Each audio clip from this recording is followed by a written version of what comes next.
Hello, everyone, and welcome to the Symphony.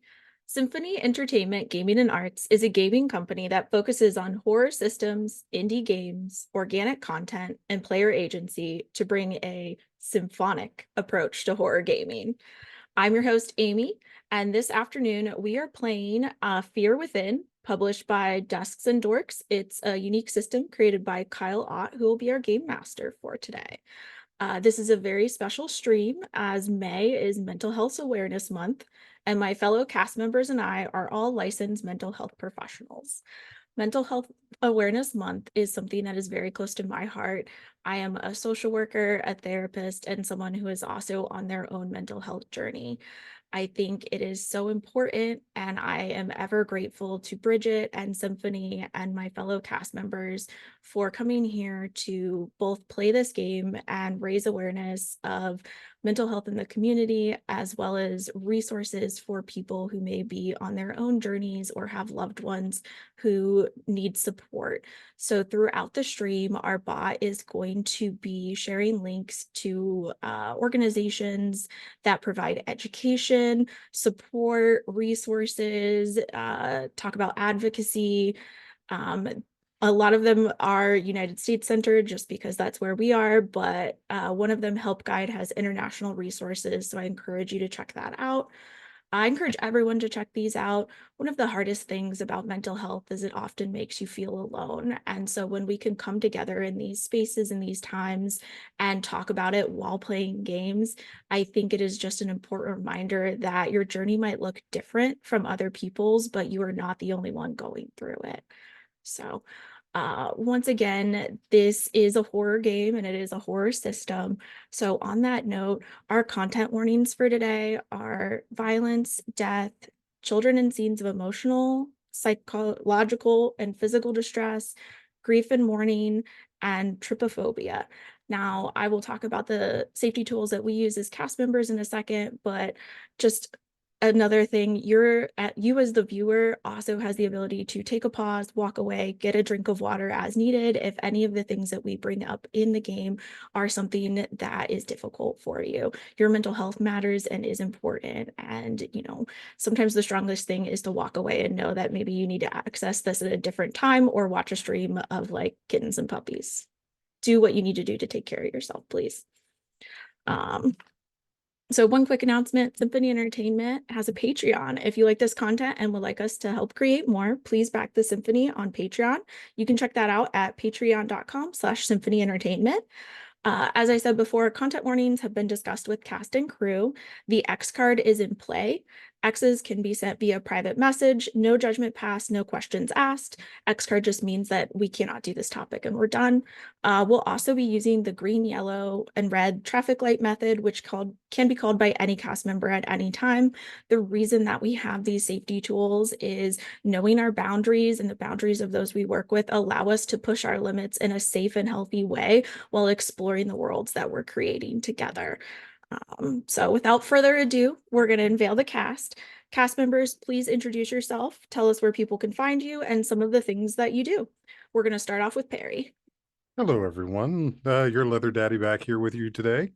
So I'm Perry Clark, licensed marriage and family therapist. I'm in the San Francisco Bay Area, where I provide services at my private practice called Untying,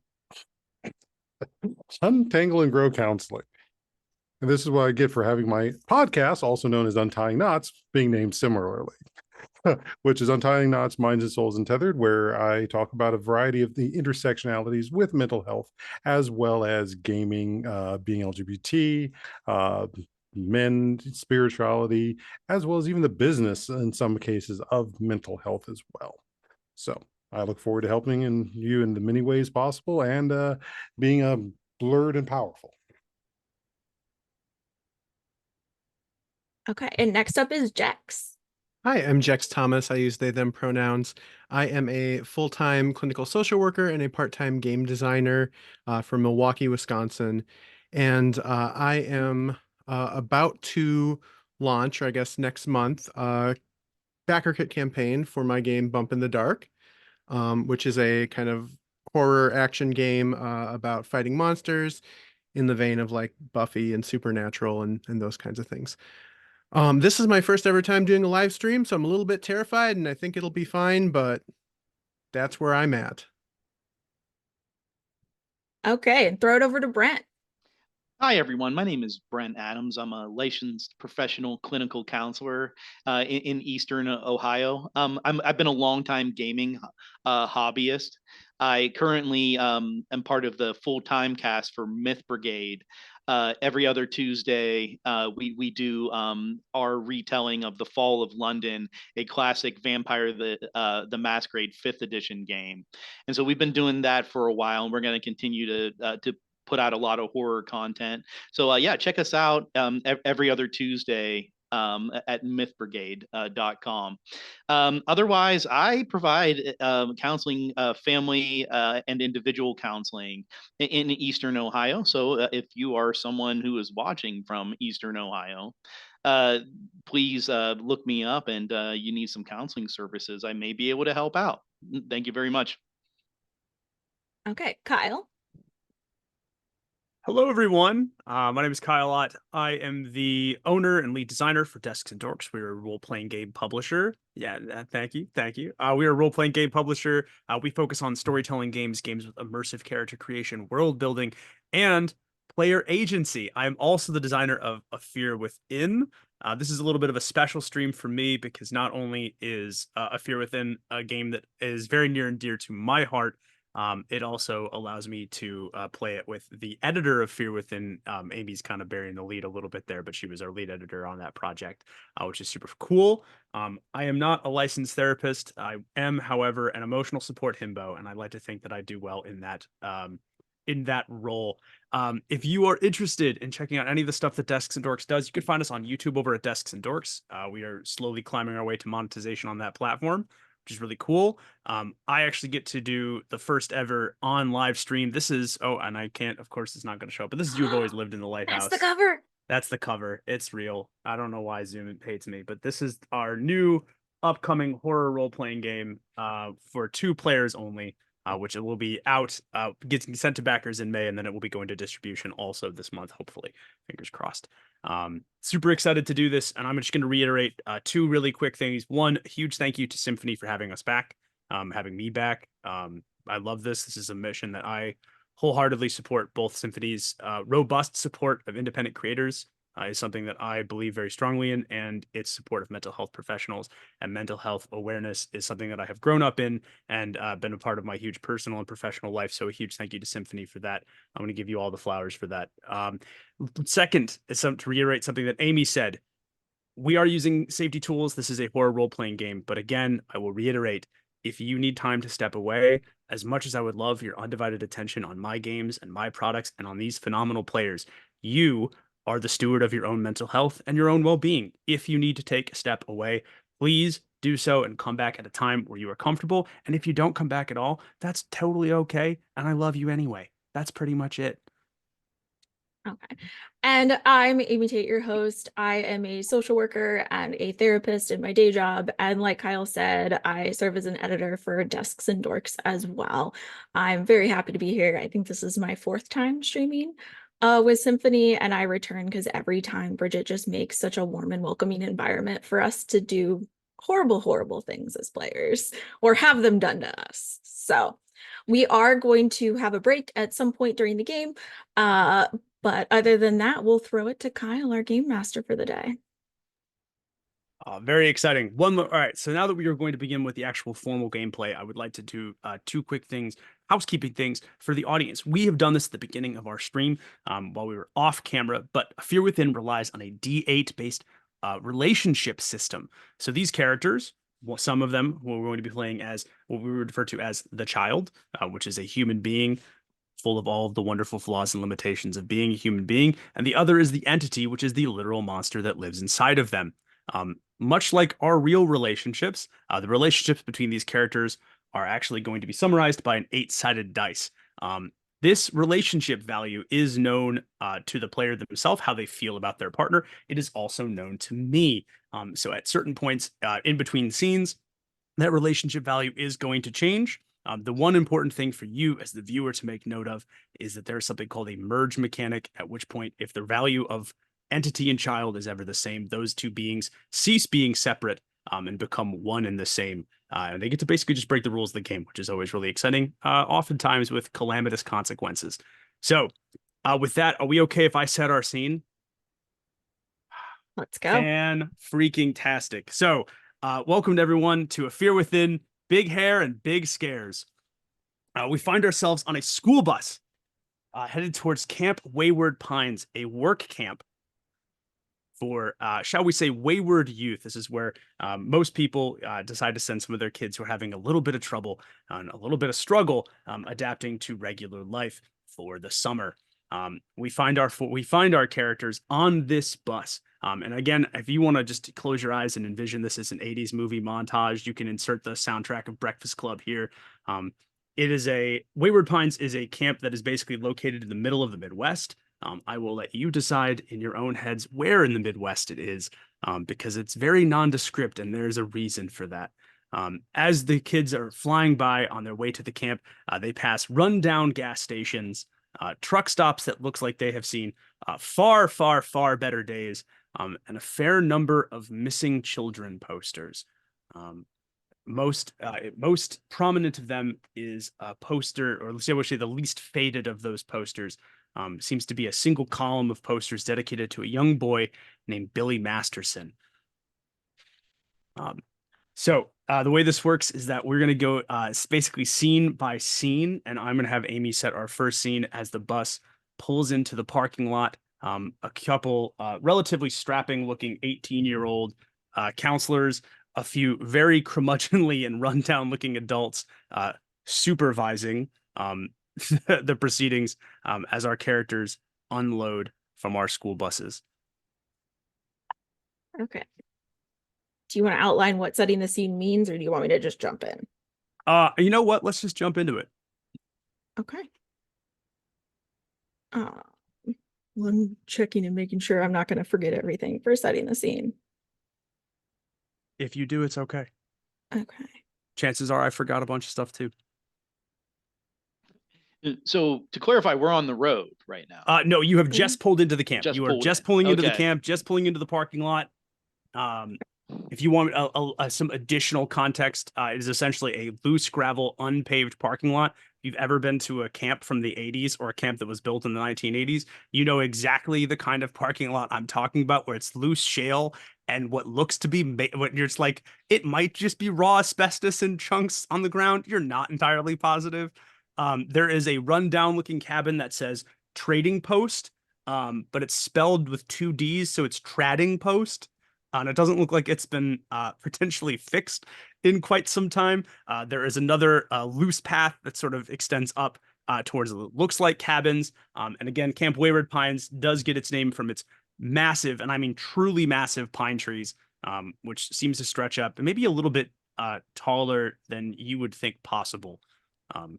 But you're not sure if that's just the jitters or not, Holden. All right. So first off the bus, because he sat right behind the bus driver, you see a kid dressed in 80s style khaki pants and a kind of loose fitting polo shirt, blue with yellow stripes on it. He's white, has very, very close cropped curly hair, brown curly hair, and kind of thick, sort of Coke bottle glasses. He seems to have his eyes downcast as he carries his very nice looking backpack on his shoulder, and kind of looks around and just sighs to himself. It's like, this it doesn't look like a really nice place to me. He then looks to the adults for what he's supposed to do next. He's never been to a place like this. As another teenager trips on the last step, getting off the bus, and bumps into Holden. This is Dorothy Mae Cooper. I have longer hair tied in a ponytail, t-shirt and jeans. My clothes aren't overly nice, but they're clean, and seem to be more upkept than my hair and just other appearance. I have a faded backpack and a duffel bag, and on the bus ride, I was very quiet.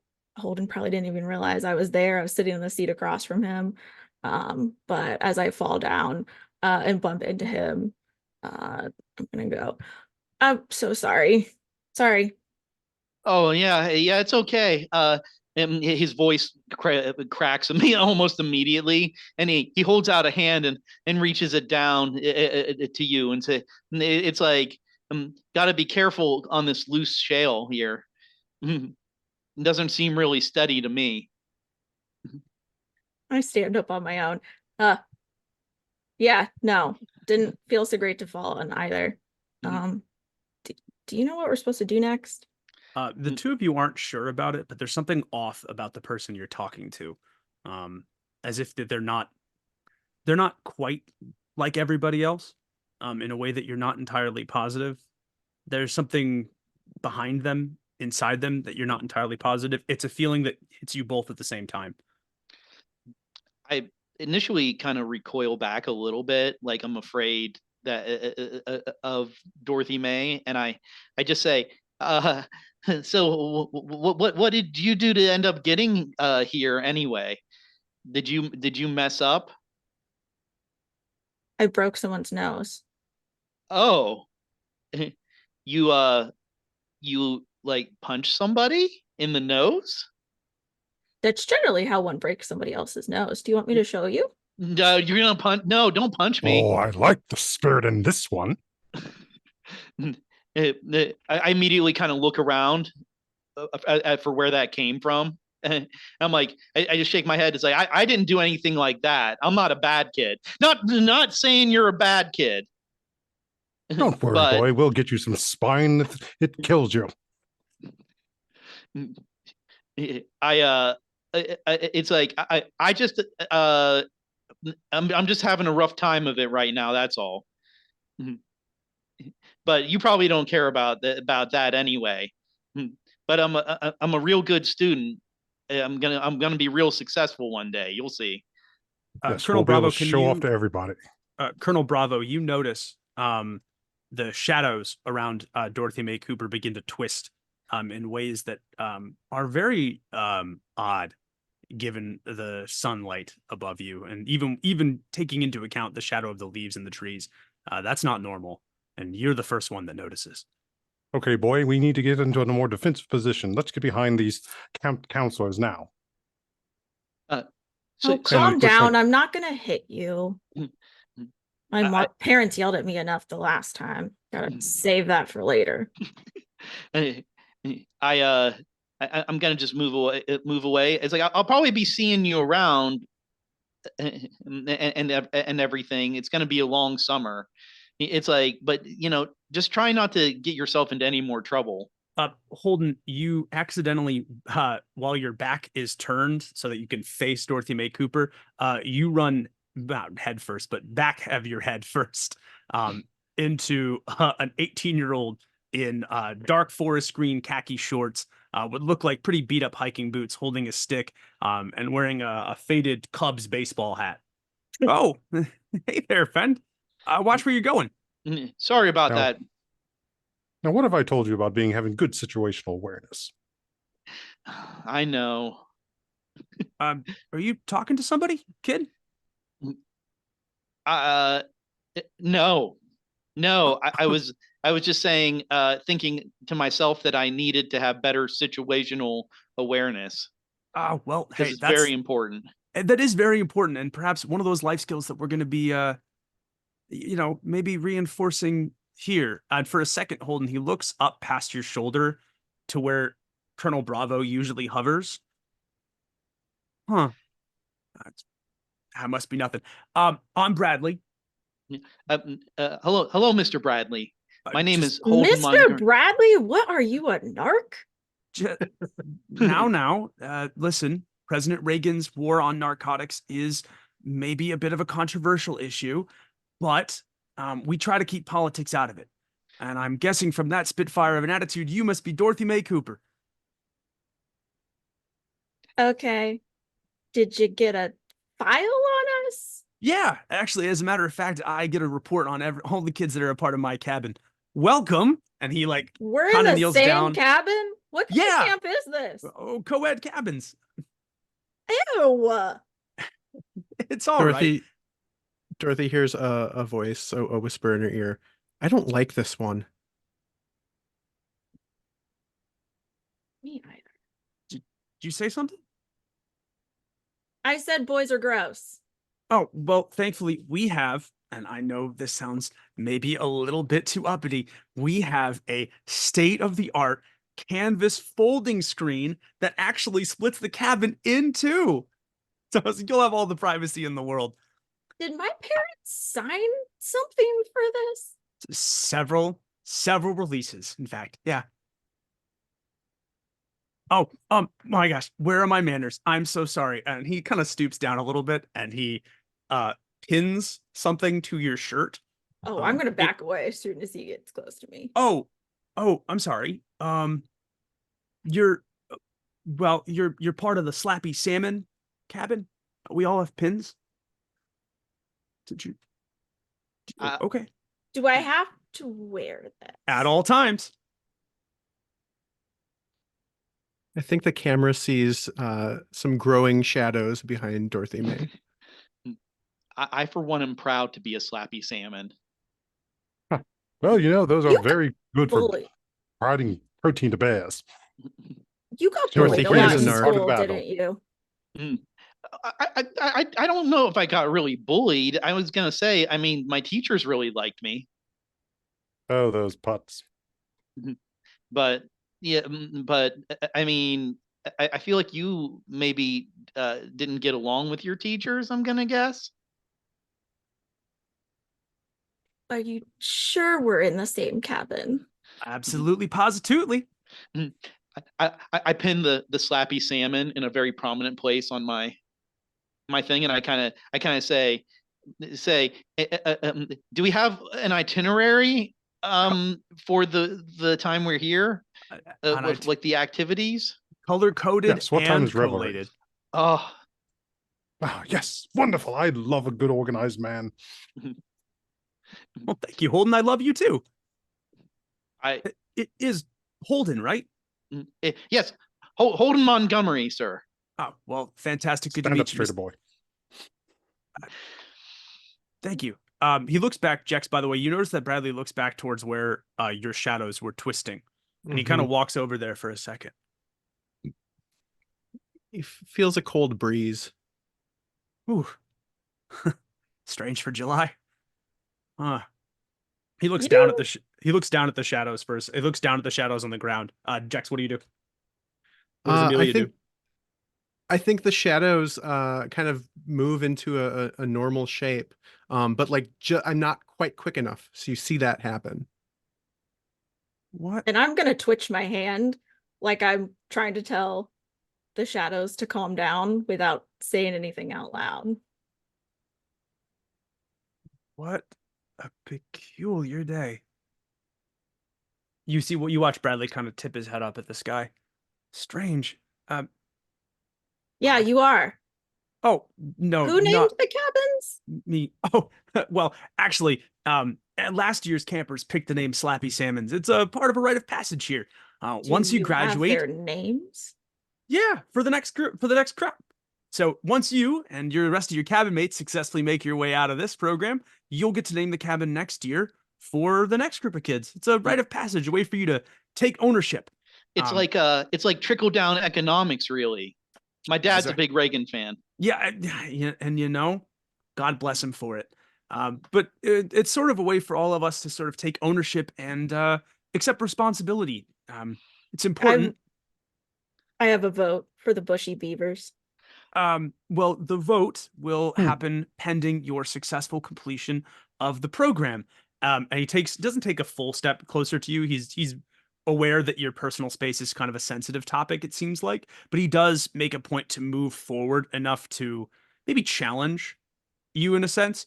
And he locks eye contact. And again, I do say, pending the successful completion of this program, we'll take your ideas then. Come on now, guys. Let's head down to the cabin. I imagine you would all like to get unpacked and potentially get yourselves a good old-fashioned meal. Thank you, sir. I just Bradley Holden. Yes. As we're walking, I'll kind of like get somewhat close to Dorothy, and it's just like I'm just gonna be like, see, didn't you hear? Like, we're gonna be tested while we're here. We gotta always excel at everything we do, or else our parents are gonna find out that we didn't do a good enough job, and then everything's gonna fall apart. I'm going into seventh grade. Seventh grade is when it really, really matters. Now, what have we You- talked about? Getting a little stirred up before we've learned the criteria of things. Now, Mhm. keep your eyes open, work that situational awareness, and relax, boy, relax. But I need to relax. That's what everybody tells me. I need to just relax a little bit. I think you need to have a little fun. Bradley leads you up to the cabin, and true enough, his state-of-the-art canvas barrier is what looks to be like 6 old cots, probably from the 50s or 60s, that have been stitched together to make one very large stretched barrier. It is currently folded up like an accordion in the corner of one cabin as everyone is unloading their bags onto their bunks. There are about 8 other kids in the cabin, and Bradley and a separate counselor, a really attractive looking young lady with long red hair, are hovering in one corner, sort of watching the proceedings. Now make sure, everybody, that you do not get bunked with somebody of the opposite sex, although we understand that it is a co-ed cabin. Can't have anybody be bunkmates. Wouldn't want a repeat of the summer of 76, huh? Would we? And he pats the shoulder of, would we, Brittany?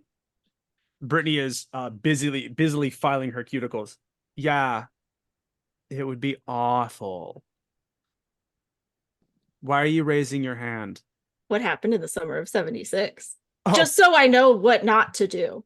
Oh, well, actually, we can't talk about 3 people got pregnant. One of them was a camp counselor.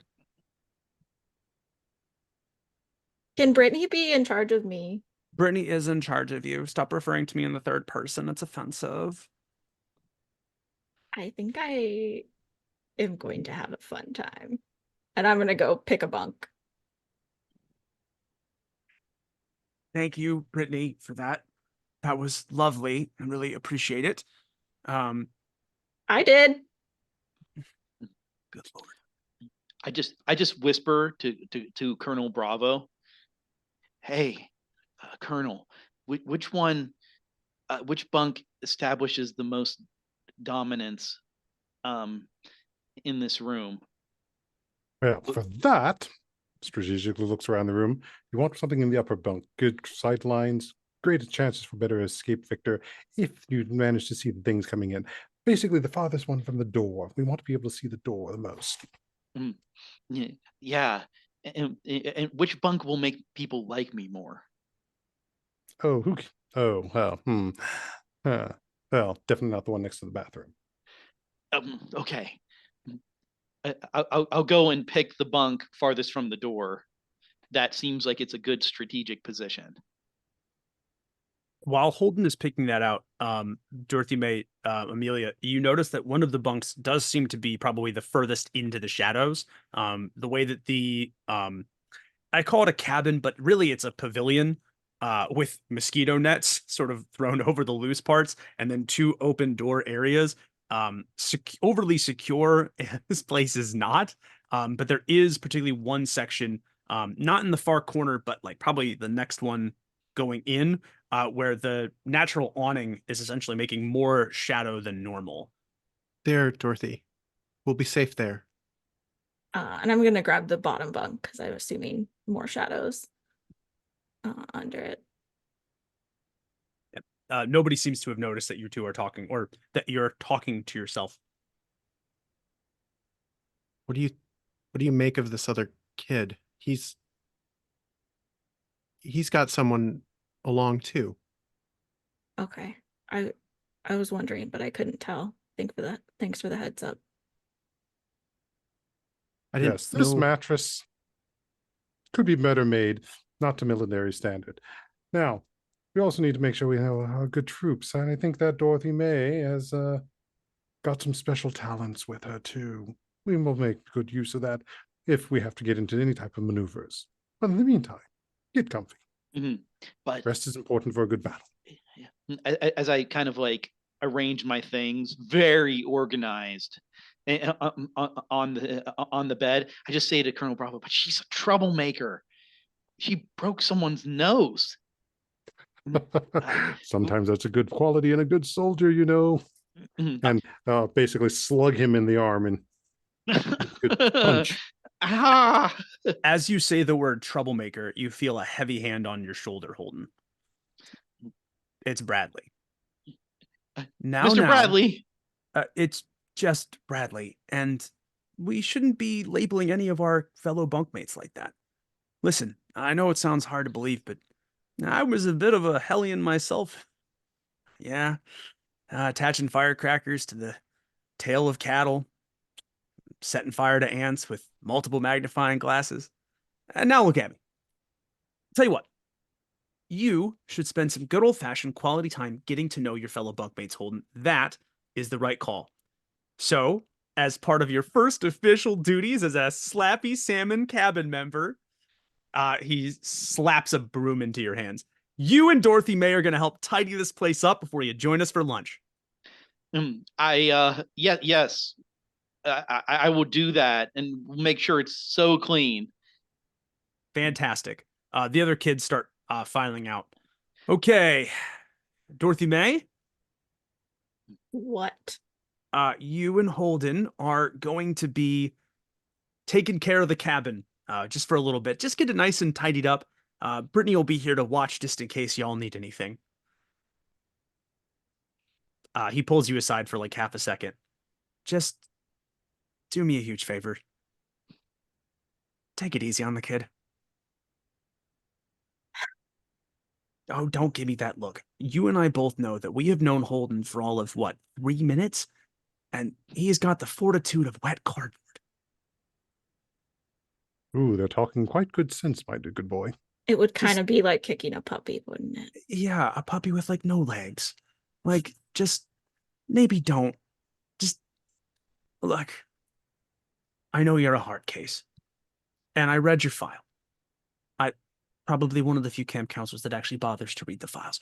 But that's besides the point. Right? I don't think you're a bad person. And Holden could use a friend with a bit of a backbone. And maybe you could use a bit of sad puppy in your life. He hands you a dustpan. Maybe. I hate this pen in the name of this cabin, but sure. I know, you've made that abundantly clear. Then he takes... You literally had pens made. You could have stopped this at any time, Bradley. I know. And I didn't. He takes off with the rest of the cabin members toward the direction of the dining hall. Brittany is still cleaning her cuticles. She waits till they're gone. Yeah, I'm not staying for this. So I will see you losers at lunch. And if you tell anyone, particularly Bradley, that I bailed, I will kill you. Okay. I wonder if she knows the death moves of Matakantaka. No, we can't do stuff like that. She's a higher rank than us, I think. Holden, who are you talking to? So after she leaves, I have this haunted look. It's like Mr. Bradley told me that if we get into too much trouble, we'll be doomed to a life as a camp counselor forever. It's like the worst thing I could imagine. I mean, less more people. like the worst thing your parents can imagine. Trees. Oh, they probably disown me. This is I'm like, do you have a friend too?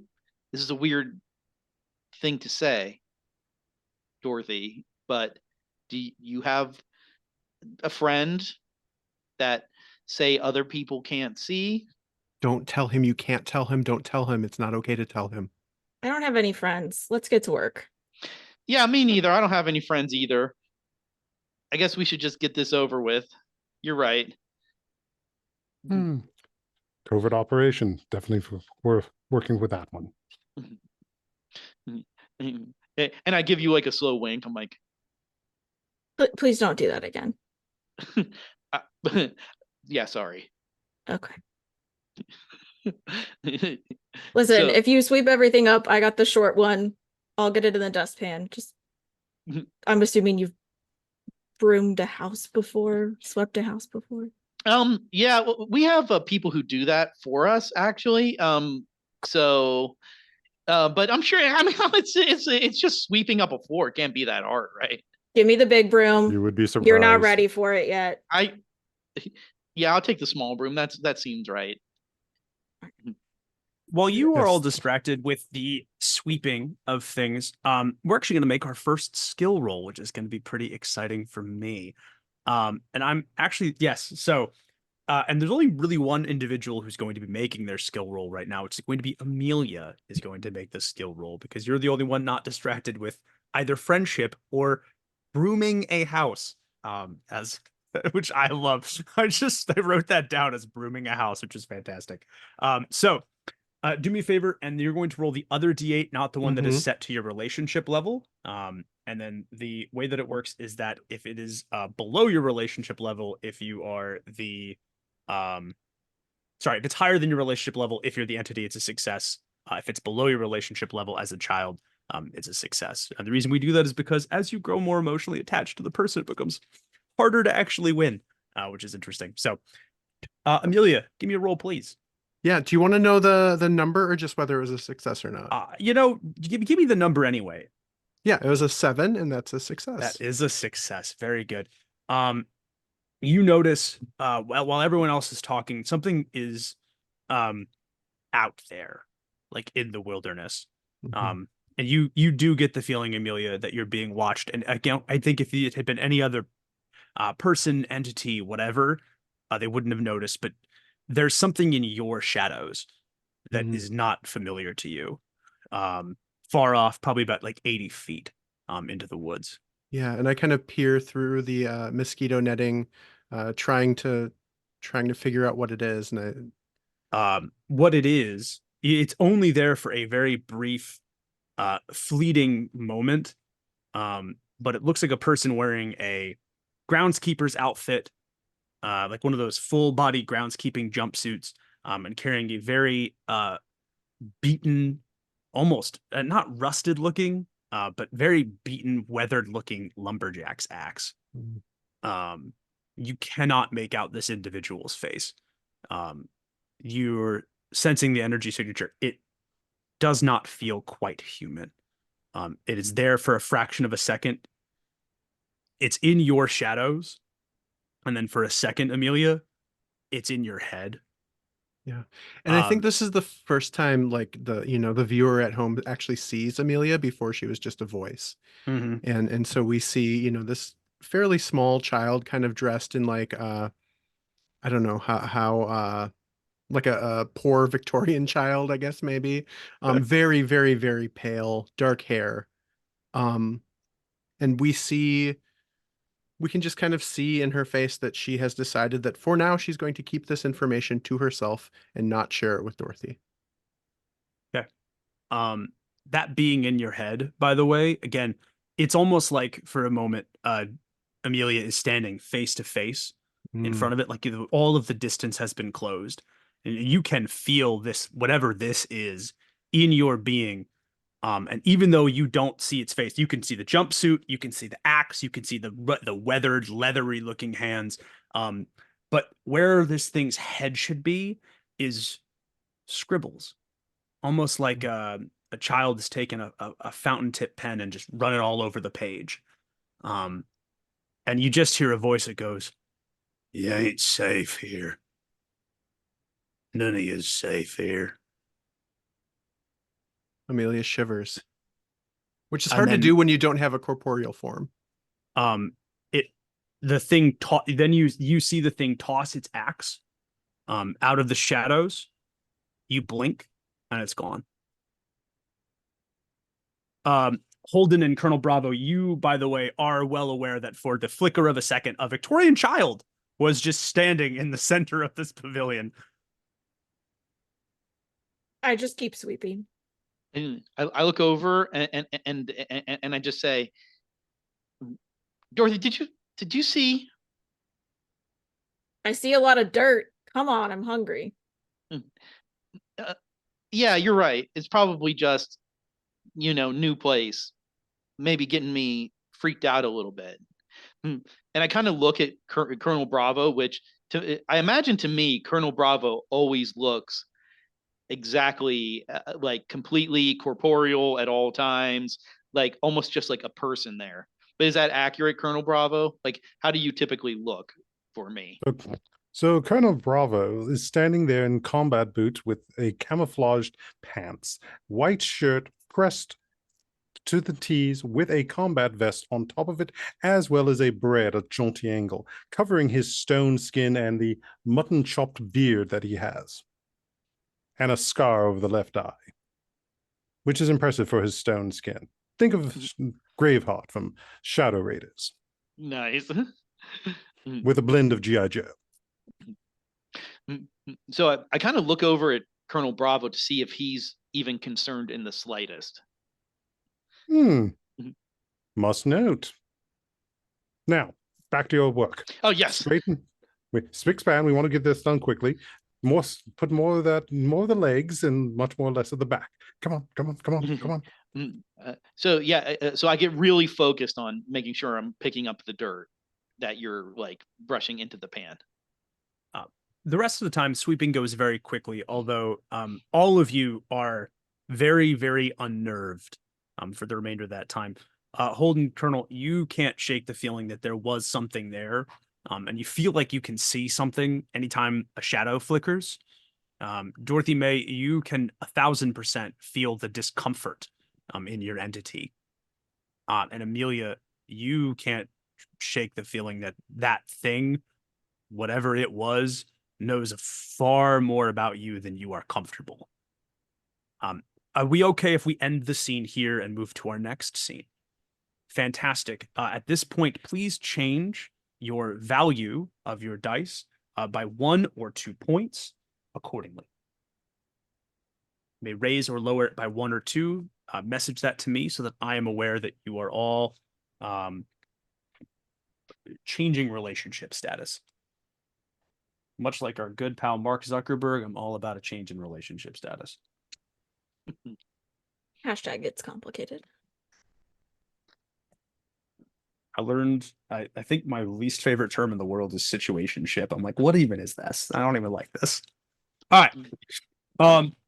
Lunch goes by quickly. Colonel Bravo, much to your chagrin, the first night is not nearly as scheduled as you would like, but it does end in a campfire, a cabin-centric campfire. And so that's going to be what we're going to pick up next, if everyone is okay with that. So you've had a couple nice meals. The cabin does look very well broomed. So thank you, everybody, for that. Well done. Yeah. Well dusted. Sure, we'll go with that. But yeah, Bradley is busy making a wonderful campfire. Brittany is somehow still cleaning her cuticles. Not entirely sure how that works. And everyone has sort of settled down around the fire. There's about 8 of you, all told, not counting Brittany and Bradley, that are sitting around the campfire telling ghost stories. We're free to answer any questions about the cabin mates or anything else before I'm going to turn it over to. Do I have anyone who wants to volunteer to lead our next scene around this campfire? I think Colonel Bravo will want that. Oh, I love it. Very good. Any questions about your cabin mates, the surroundings, or any changes that might have happened? I will say the fire pit's just directly outside of our little pavilion, 30 to 40 feet away, in keeping with 1980s fire code. And there is a large, slightly stained looking, very early 60s, 70s Gatorade container full of bug juice, which seems to be a little bit literal sometimes, as one kid fishes a gnat out of their cup. But nobody complains because it's cold. Yeah, it's camp. How many campers are here, grand total? all grand total, there are about 7 cabins. Each cabin, counting counselors, has about 10 people in it. So Okay. about 70 people, give or take, not counting the adult staff members. Is the fire just our cabin or is it all Yep, the cabins? it's just your cabin. Yep. So every cabin, and you can actually, so Dorothy May, if you look to your left and you look to your right, you can see that there are some similar smaller campfires. Some of the cabins have busted out banjos or guitars. One cabin is doing sock puppets. Even Bradley kind of heaves a gigantic groan at the sock puppet cabin. Like, even he's got some limits, it seems like, to how cringe he's willing to be. But this I'm seems like a suddenly cabin much bonding happier ceremony. to be a salmon. I told you it could get worse, Bradley whispers to you as you both look on in abject horror at the sock puppet cabin. How much trouble would I get in if the sock puppets disappeared? Depends on if you get caught. Good to know. Thank Didn't you. hear that from me. Obviously. No. Plausible deniability. It's another of Reagan's special talents. You started okay, Bradley, and you got worse at the end. No, yeah, that's fair. Well, campers, thank you so much for a wonderful first day, and I hope you all are welcome for an annual Slappy Salmon special rite of passage. It's our annual ghost story time. Do I have any volunteers? And at which point, Bravo will push Holden to stand up. Yes, I have a great ghost story. Yes. Holden, fantastic. Go for it. Yes. Tell them about my adventures from episode 57 of the series. That was our haunted castle when the terrorist group was using it as a base to spy on our allies in Fontanius. They've set up the fake Count and Dracula story to do it. So tell that story. No, I don't know if they'll like that. I have to do one that they'll that's original. It's like and I don't know a lot of ghost stories. You got something more interesting? I mean, Okay, that was then very fine. interesting. Fine. Then how about that adventure from episode 92, where I broke out of the prison that the terrorist group wanted and figured that I would have to cross the desert and eat those worms and those scorpions. I mean, that's enough to get everyone grossed out, and that was one of my brightest moments of survival. All right, I'll try it. So I after like a little bit of time of me kind of whispering to myself, I say, I have a story about the scariest things of all, which are terrorists. And then cue the I will montage. launch into this story about. Oh boy. All right. I'm gonna require a roll for this one. I think I'm gonna require a roll for this one, buddy. So I have to roll under our relationship. Yes, you have to roll under your relationship for this to be a success. Oh, I got a 2 under. You did get a 2, which is fantastic. Well done there, my friend. You're more than welcome to, and we can say actually, by the way, that maybe Colonel Bravo is using a little bit of entity help with this. But how you can feel free to actually narrate the story, or you can just give us the spark notes. So the spark notes version is it starts off about I improvise the entire story, and at some point it starts off about terrorists taking people hostage in a castle. However, the castle's former owners, who died a terrible death, end up rising from the ground on Halloween night and terribly just murdering the terrorists in a bunch of scenes. And I really embellished this as like there's a woman in white as the terrorist is running down a hallway shooting his AK-47, and it just passes through her, and she looks into his eyes, and they just burst into flame and stuff. So I really embellished this story. Bang, bang, bang, bang, bang, bang, bang, bang, bang, bang, bang, bang, Yeah, I'm bang, gonna It's a crushing success. Although everyone around you has the face like, even you notice Brittany has stopped like with her cuticles. It's like hanging like this, and she's like, and Bradley is just kind of like, Holden, that was a round of applause, everyone, for Holden. Holden, that was very intensely imaginative. I especially liked how you were able to speak and still somehow make gun sounds. I don't know where it almost seemed like they were coming from somewhere else. That was wild, man. How did you? I don't. A good noodle point for you, Holden. You can exchange those at the end of the month, potentially for a frisbee. Oh, I like frisbees. Good noodle. Would anyone else like to tell a story? I'm just beaming. I look so happy. I sit down. And I'm Yes, he just gets a good pat on the shoulder too.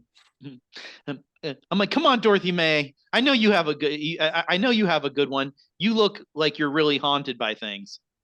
Dorothy, you do have a story. Do you remember when you were little? We used to tell the story about the ghost in the attic. You remember, right? I get up and I walk away from the thing for a second. Not far enough I'm gonna get yelled at. Just a little for like, Amelia, please, not right now. It's a scary one. It's a good one. You just told me you don't want people to know. They won't know. What if they think I'm weird? They already think you're weird. It's okay. It's okay to be weird. And I turn around and I walk back. And I do it dramatically. Like, I sit down and I'm like, okay, campers. And if Amelia is willing, I want like the shadows behind me to get weird while I'm sitting and telling this story. Yeah, they definitely get weird, and I think that I guess this technically isn't within Amelia's powers, but like the wind kind of shifts just so the fire kind of crackles. And... Oh, I'm all right with making it a part of Amelia's powers. Oh yeah. Okay. I say go for it. All right, Embellish. yeah. Embellish. So, once upon a time, there was a little girl and her imaginary friend that wasn't so imaginary. And one day, they needed something from the attic. And I'm going to continue telling a terrifying story about a haunted doll. Roll for it. Oh, cute. Nice. Very good. Yes, that is another success. Only this time, everyone is the same level of slackjawed at the end of Holden's story, except that instead of being like having no idea what the next part is going to be, they're all like shivering and terrified, except for Brittany, who's just like this. And to this day, sometimes at night in your bed, you can hear the little footsteps of that doll. The end. Claps, everyone. Claps. Thank you. Thank you, Dorothy May. That was awesome. Really well done. There's like one kid who's like visibly like just like a chihuahua, like just like shaking uncontrollably in terror. Well, Colonel that's Bravo. Colonel Bravo directs himself over towards the shadow behind Dorothy May, and you just hear, show off. Can't help it. This is just who I am. Ooh, really? We'll see who can be the better show off. What about your story with the G.I. Joe stuff? Come on. Good terror is found in the battlefield, darling, not just up in an attic. well, that's probably a good time for tonight. And Brittany's like, no, it's not. Come on, Bradley. All the campers want to hear the story about Billy Masterson. You tell it every year. Who's Billy Masterson? Billy Masterson Well, okay, just bear with me. And he fills up a a foam cup of bug juice. Anyone else want some bug juice? No, just me. I'll get some. Okay. So, Camp Wayward Pines has been around for a very long time. In fact, this camp used to be a place where wealthy, well-to-do families would go away for the summer back in the 30s. Founded after the Great Depression, a big lumber tycoon came in and swept in and made stuff happen. And eventually, when he died childless, he wanted to leave something behind so that people who did have children could, as he said, escape from the terrors of modern living. And as such, he established Camp Wayward Pines. Ran pretty successfully until the 60s. About 24 years ago, 1964. A group of campers came in and they called themselves the Wayward Five. It's a stupid name, but I mean, they were kids. What do you do, right? And they got into all kinds of trouble, if you can believe that. Don't get any ideas, Dorothy. Most of our safety stuff comes from what they did back in the 60s.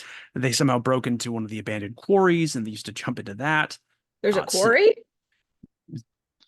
It is fenced off with barbed wire. All right. So Ooh, training grounds. yes, there was. But yes, they broke a lot of the rules. One of the kids, a kid named Theodore, used to have terrible nightmares, apparently, just yelling and screaming about something in the woods. Eventually, the Wayward Five decided that they were going to do something about it, right? Prove to their good friend Theodore that there wasn't anything out in the woods at all. And they went missing. Well, let me rephrase that. All but Theodore went missing. Theodore didn't go into them with the woods that day. The leader of that group was a kid named Billy Masterson. Some of you probably saw the missing posters for him on the way in. His mom comes by. She's not allowed in the camp anymore.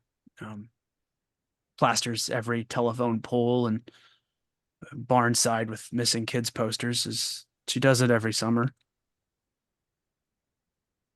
Nobody knows what happened to the Wayward Five, or I guess the Wayward Four.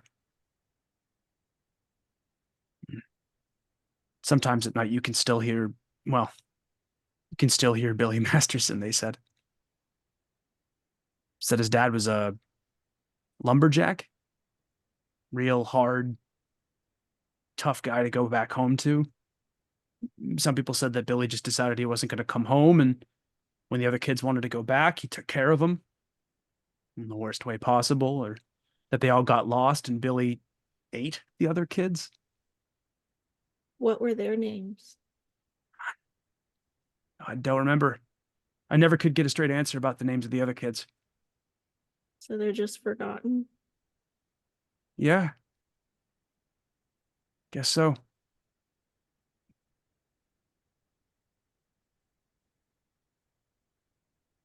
The worst part is that sometimes we have to shoo away Mrs. Masterson from the gates. She's a wreck. It's hard to be the one that remembers. He makes eye contact with you. I think it's harder still to be the one that's forgotten. The shadows grow behind the counselor. Oof.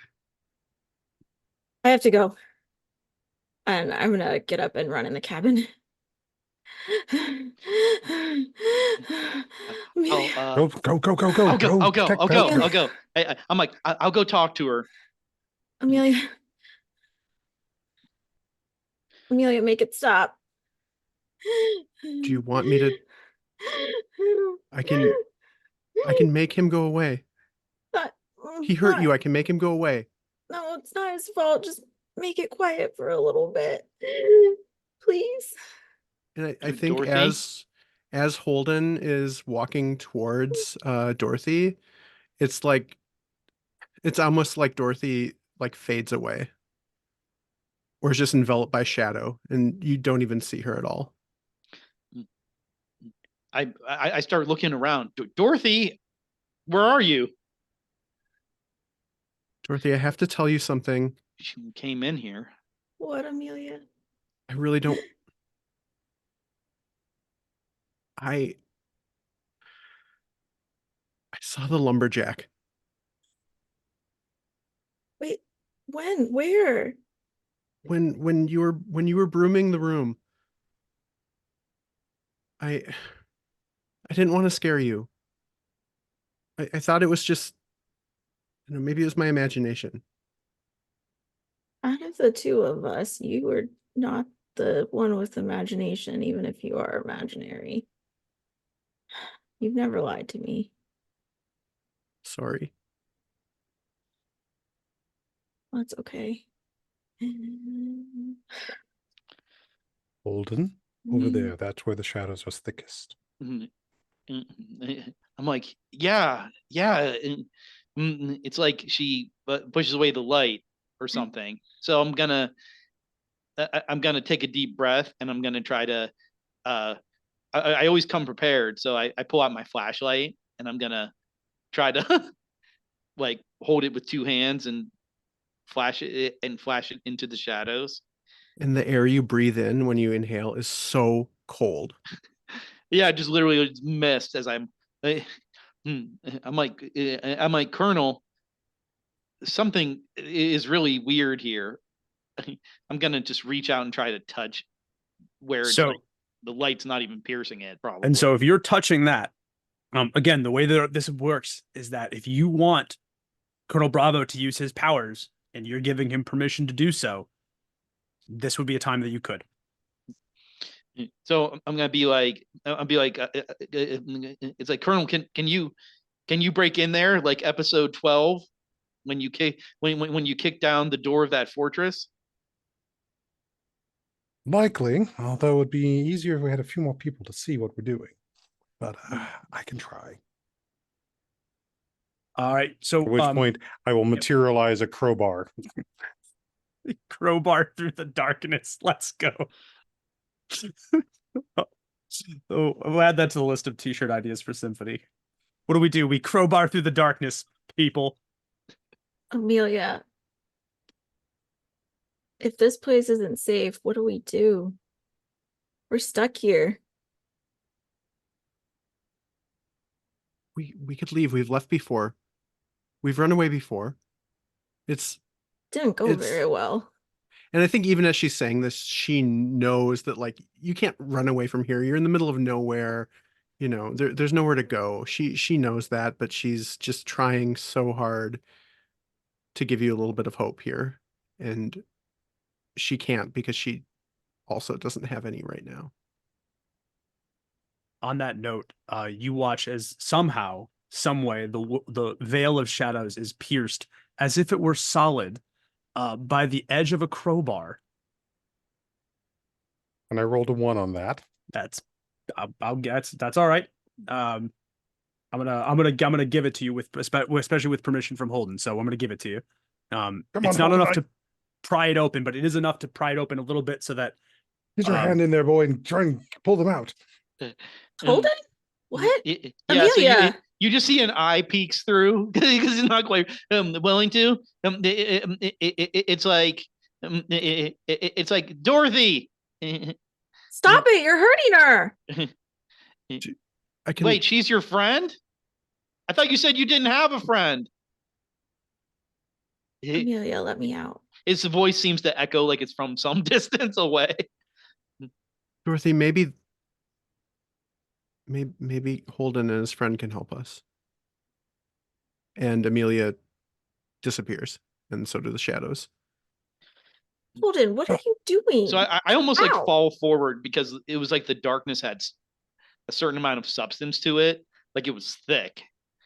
And I kind of like fall onto my knees, and I'm just like, "Oh, you're okay." I I'm gonna thought offer my hand. I'll take it, and and without thinking, and pull and let you pull me up because you're actually taller than me. No one's ever found me there before. Mhm. How'd you do that? That's what I was saying. It's like after I had my little episode, that's what my mom calls it anyway. It's like, and I was sitting in my room worrying about everything that was going wrong. Colonel Bravo appeared, and I gesture to my right, just like from Your service, the madam? show.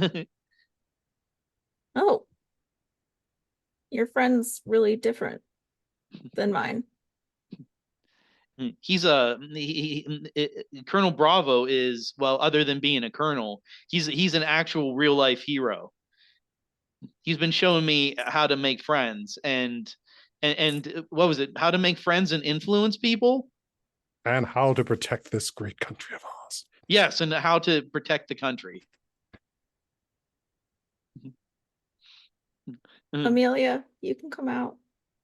Amelia kind of peeks out from behind Dorothy. You really get a sense that she's still a little kid, in a way that Dorothy isn't, right? And she sort of looks out and looks really shy and kind of says hi, and then kind of dips back behind.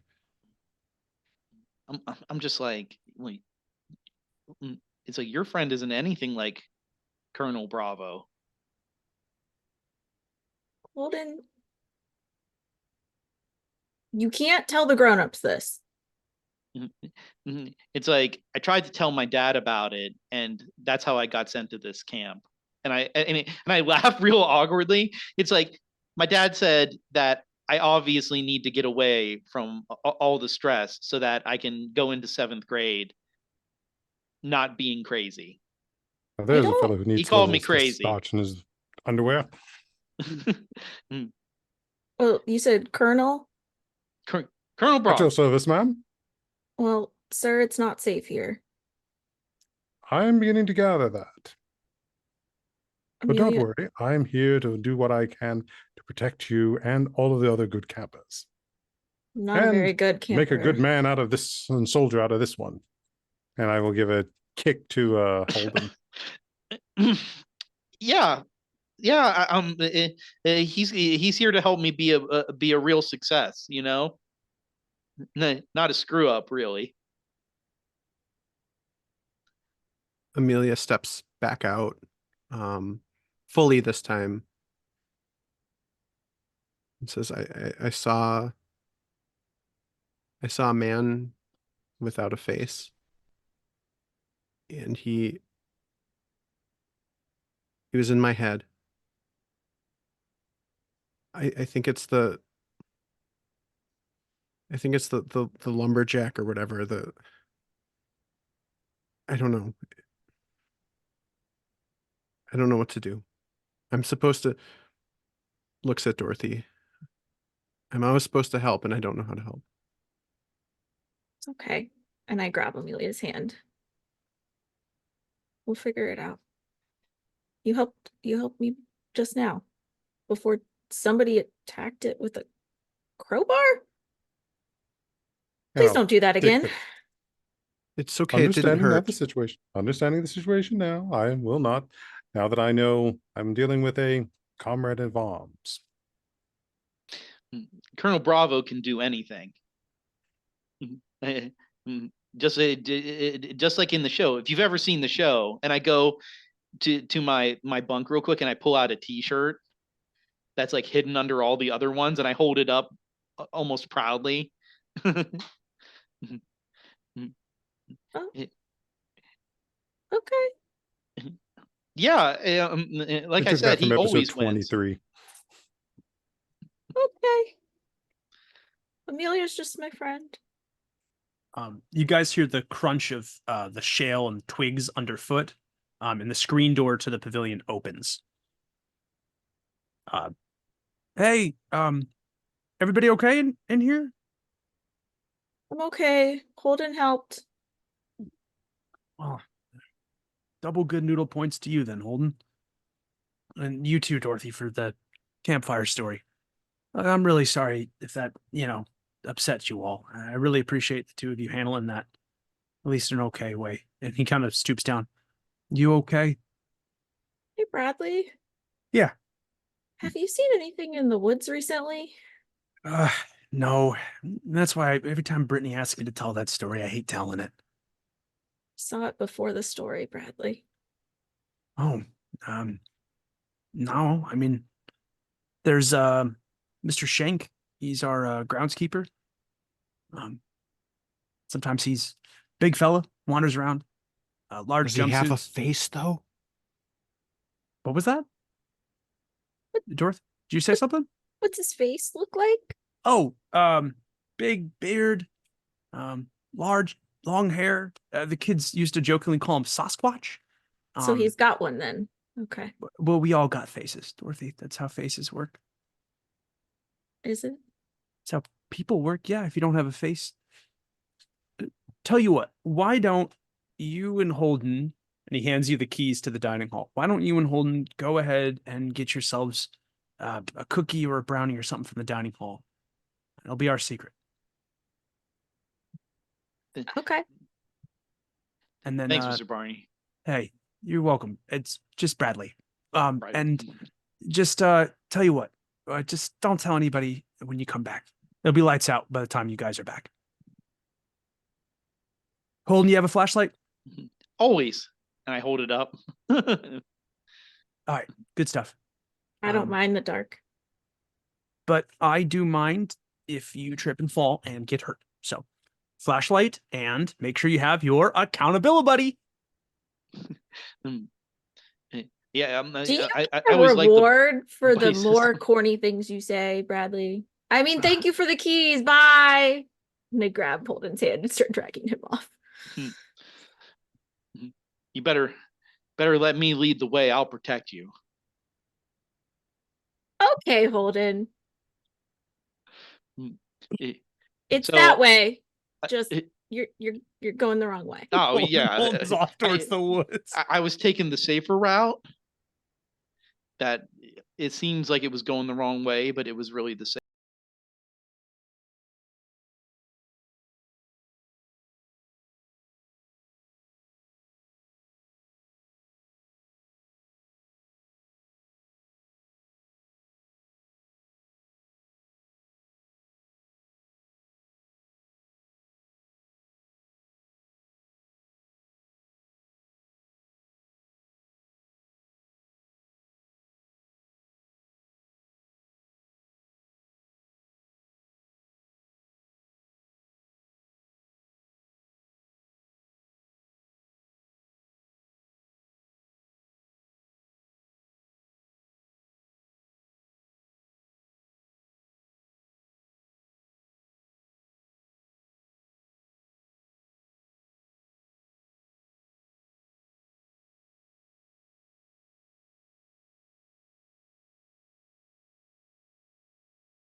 And welcome back, campers. I hope you got your good noodle points. That's all I got. Take it away, Kyle. And you're Continue mocking torturing Bradley us. for cringe? Good God, you're gonna get demoted from slappy salmon to meager mosquito and make the next Oh, cabin. darn. Oh, no. You sounded way too into that. All right. Meanwhile, back in the dining hall, there is a persistent dripping noise. Again, it sounds just like thick, viscous, almost. Do me a huge favor. Actually, everybody roll for me, please.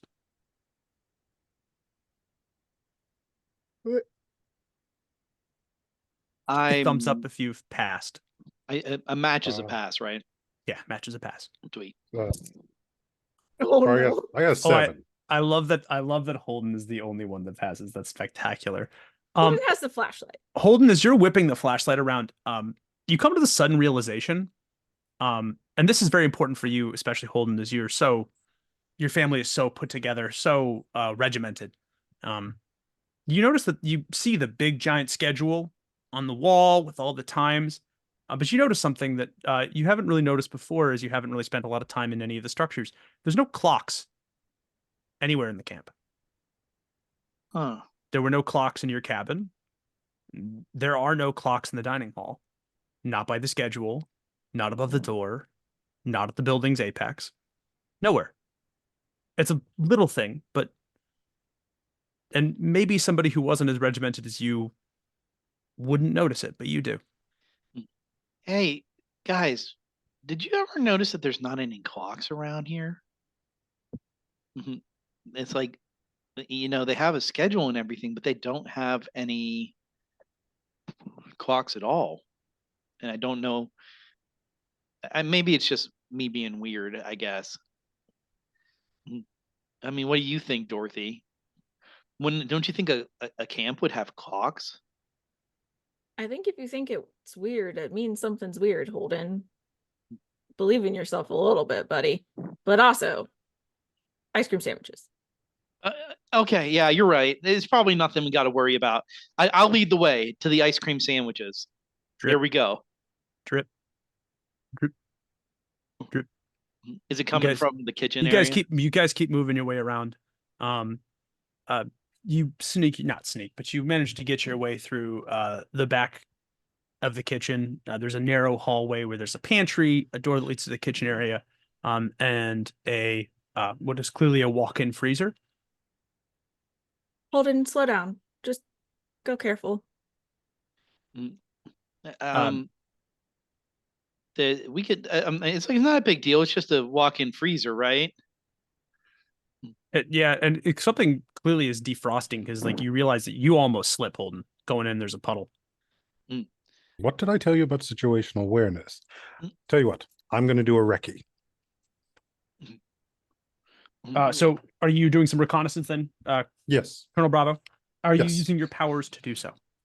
Yes. So there'll be now especially with Amelia and Dorothy present, there is the montage of me slipping into a corner, ducking around it, looking carefully, then dropping to all fours and scurrying across the floor, belly rub until I can crawl under a table, and at which point you'll see me take a dishcloth and sort of drop it over my head and so I can lift up and just look around surreptitiously.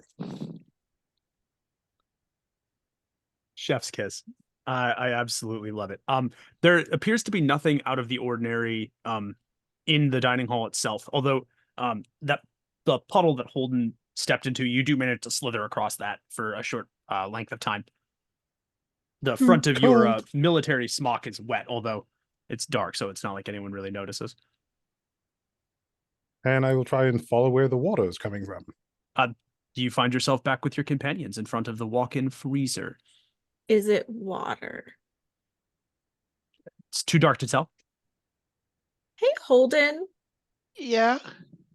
can I borrow the flashlight and have you look away for a second?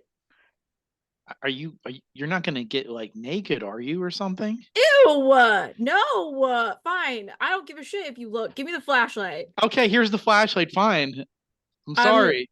point it to where the water is. Well, first, actually, can I point it at Colonel Bravo? Because I Yeah, can absolutely. see him. Yeah, you can see him. Colonel Bravo has made himself visible to you. So yeah.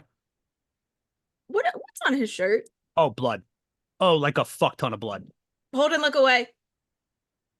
Oh dear. I already looked. You are all standing in about a 2-inch deep puddle of blood. That's a joke, right? We need Mr. to Bradley leave. did this as a joke. The door to the walk-in freezer swings open. We from need to the leave now. inside. Get behind me, Holden. Get behind me, children. Get behind me. An axe emerges, and all of you come face to face with Mr. Shank, the groundskeeper. Large, burly, Sasquatch-looking man. His face is pale. His eyes are bulging. He stares at you for a couple seconds, and then he begins to make a gurgling sound. His blood slips out of his mouth.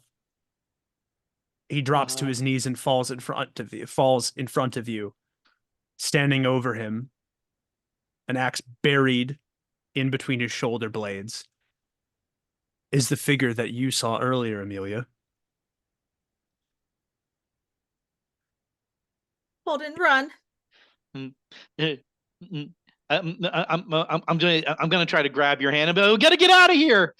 Colonel Bravo, you have to help us. Double time. And at which point I will go and start grabbing furniture to slide in front of us or says it behind us as they run. Yep, absolutely. I'm not even gonna have you make a roll for it. Are you guys running? Yeah. Can everyone make a roll for me, please? Okay. Oh, that's better. Yep. Match Give me a gets thumbs. it. Give me a thumbs up if it's a success, please. Matches. Match is perfect. So everyone is sprinting away basically at full tilt. Colonel Bravo, I'll let you narrate what kind of things you tip over into this being's way. So I immediately start grabbing like the prep table and I'm just sliding it directly across in the way, pulling down the metal shelving with all the cookware is just falling down in front of us, enough that I can then, as soon as we get through the kitchen doors, I'm trying to slam that shut and throw my crowbar through the door handles to try and hold it at play. Get out the door, get out, keep moving. All of you are able to sort of move very quickly, and you manage to emerge from the dining hall mostly unscathed, except for Amelia. Amelia, you find yourself, as you go to run, the thing slams its axe into one of the shadows and it catches you, almost like somebody has caught their coattail on a branch. Real quick, how do we define the difference between an emotional connection and an emotional reaction? In this game or just in general? Well, no, I mean, great. I might have some ideas about that. Sorry, yeah. you know you're there. No, you're all licensed. I have to pose that question. Yeah, I can't not pose that question at least once during the stream. Can I use my powers here against this? I mean, like, my gut says no, but I kind of want to check. My answer to that question is if it's badass and cool, always. So pitch it to me, and I'll let you know if you can. So what I'm imagining, do you remember the comic book Spawn from the 90s? Oh, so like Spawn had this like long cape, right, that kind of acted on its own. And I'm thinking of like the shadows here like that, right? So it's like one part of the cape gets kind of, you know, grabbed, but then the rest all starts to envelop around this figure. Yes, absolutely. Do it. Give me a roll. 1000% I'm in. I'm gonna stop running as soon as I feel Amelia stop. So you're about 20 feet outside. Amelia, how did that roll go? Fantastic. Success. You wrap your describe to me how you have spawn caped the hell out of this thing.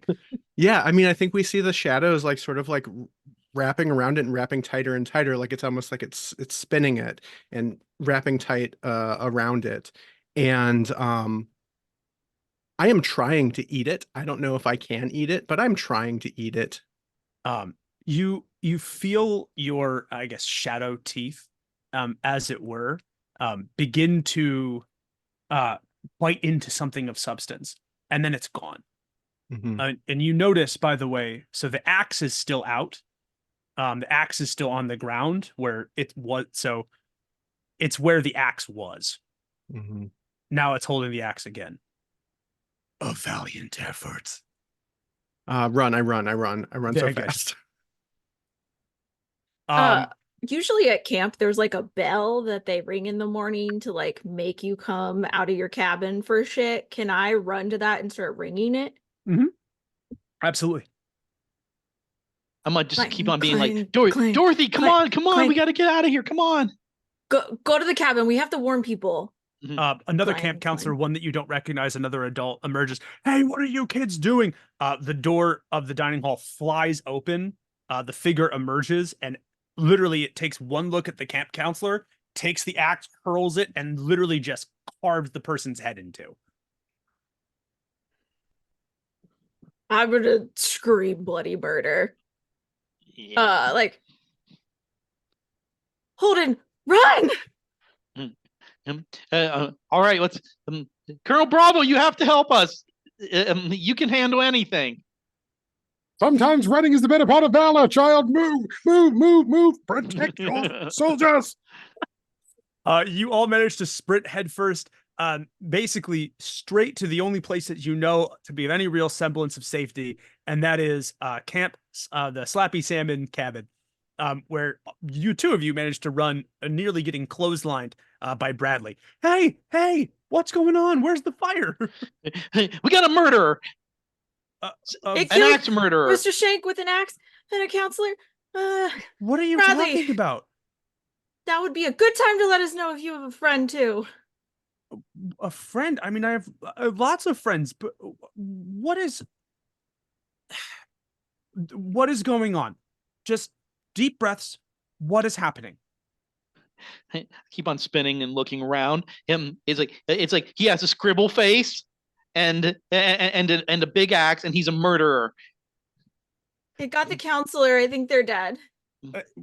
Mr. Shank's definitely dead. There's a lot of blood. What? Okay. Let's just calm down for a second here. Okay. He gets a walkie-talkie. Does anyone have eyes on the dining hall at all? I've had a couple campers just, I mean, they're just freaking out. Things are weird right now. Anyone have eyes in the dining hall? Yeah, no, I know the door's open. They left it. They left in a panic. I sent them up there to get something for the cabin. They need an accountability buddy. Yes, I will. All right, I will check it out. With don't go Thank alone. you. Mr. Bradley, you got to call like the cops and the SWAT team and the FBI and Okay. what's the other one, Colonel? Oh, the army. Definitely the army. The army too. The blood. Can I look down at my shoes? Yeah, of course. Are they still bloody? No. What? They're Where'd the covered in what blood looks go? like to be chocolate syrup. What blood? It was blood. Dorothy, He was dead. okay, tell you what. Let me, and this is the 80s, so keep this in mind, but Bradley grabs basically a lever action rifle, like a legit honest to God lever action rifle.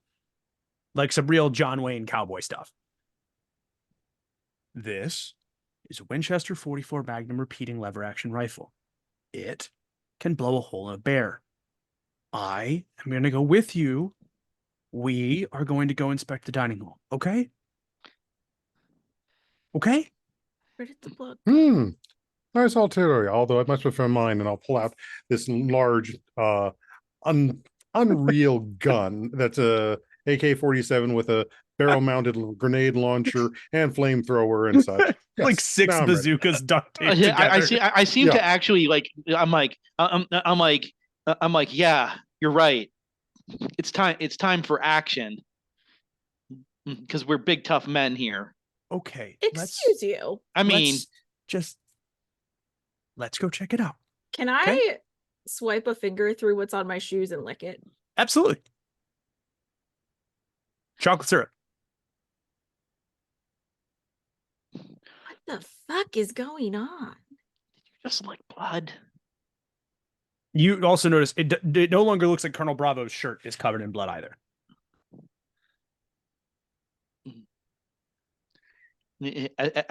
As we The leave, mantra.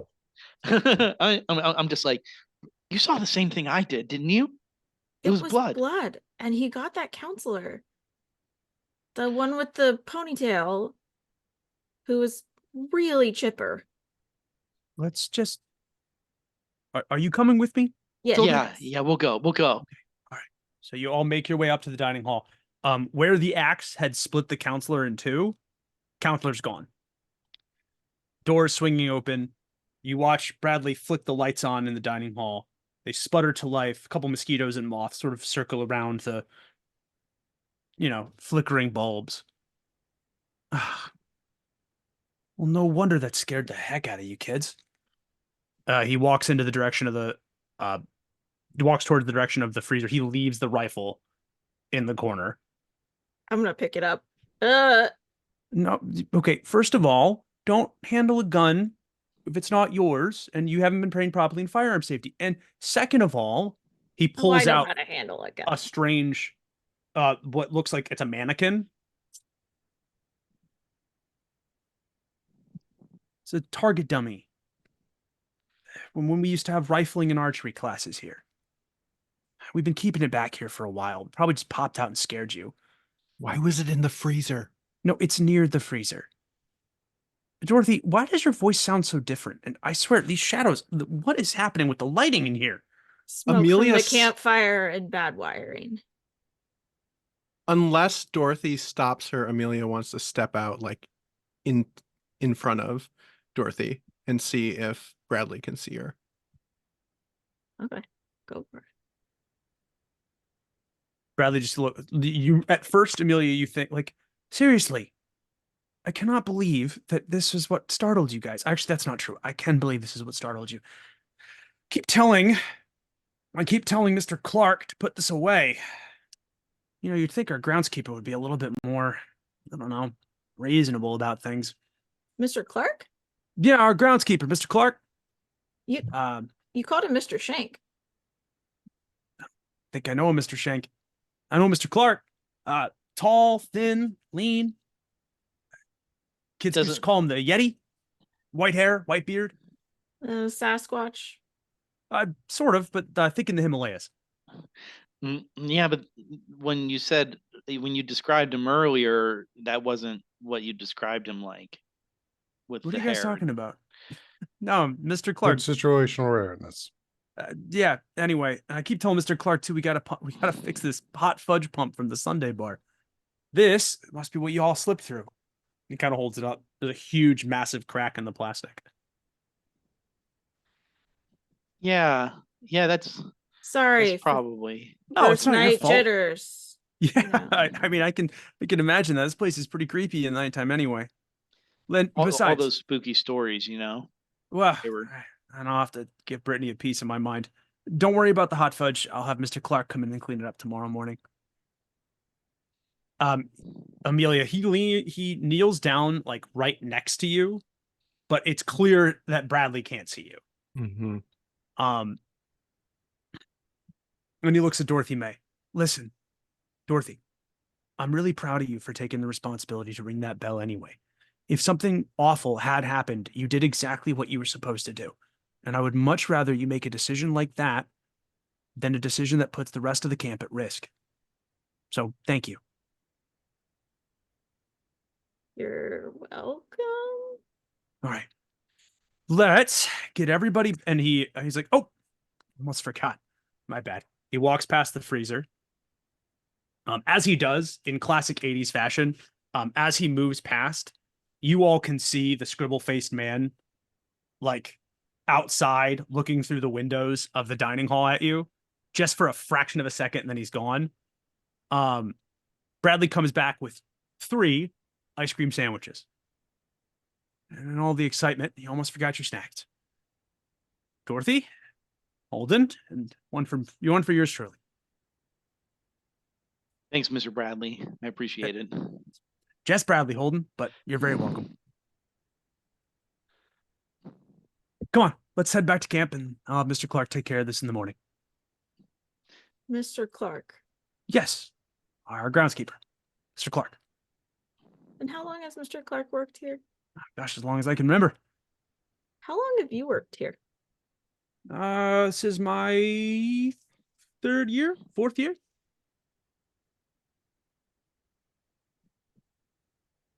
Okay.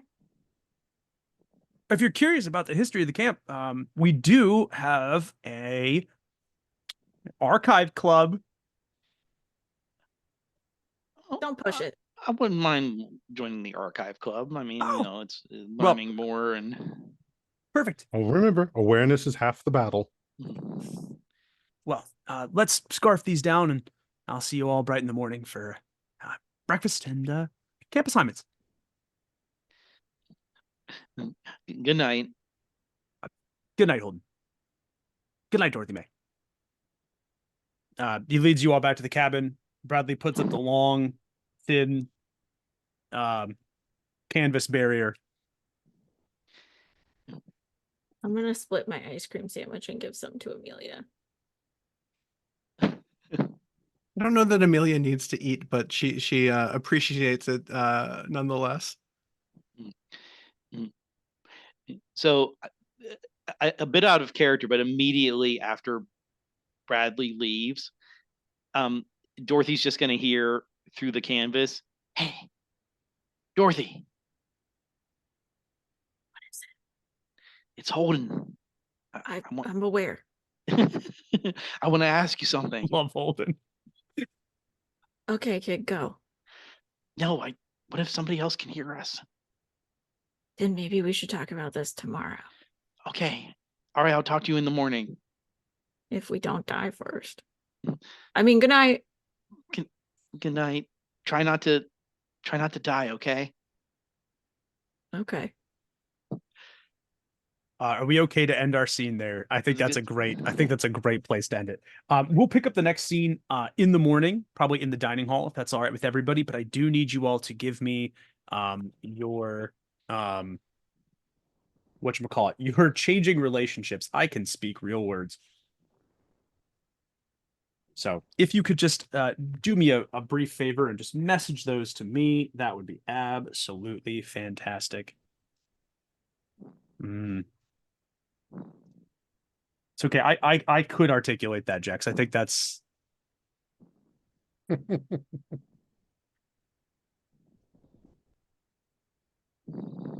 interesting. Very cool. And then I'm just waiting on Dorothy May.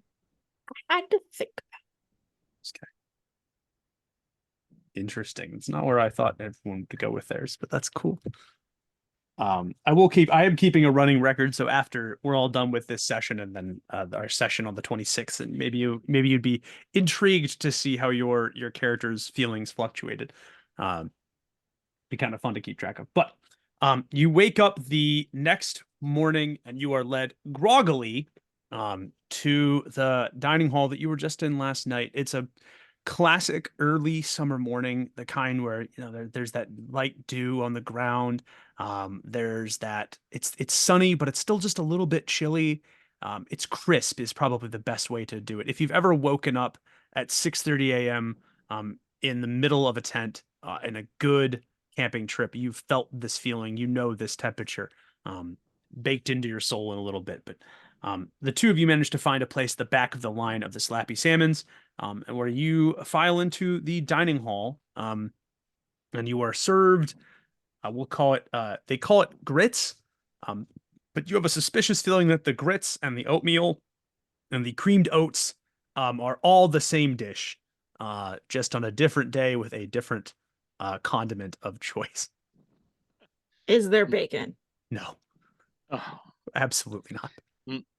You're at a public works camp for at-risk youth in the 80s.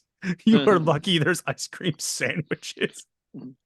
I just look sadly at the oatmeal, and I just mutter to myself something about this looks really on the substandard.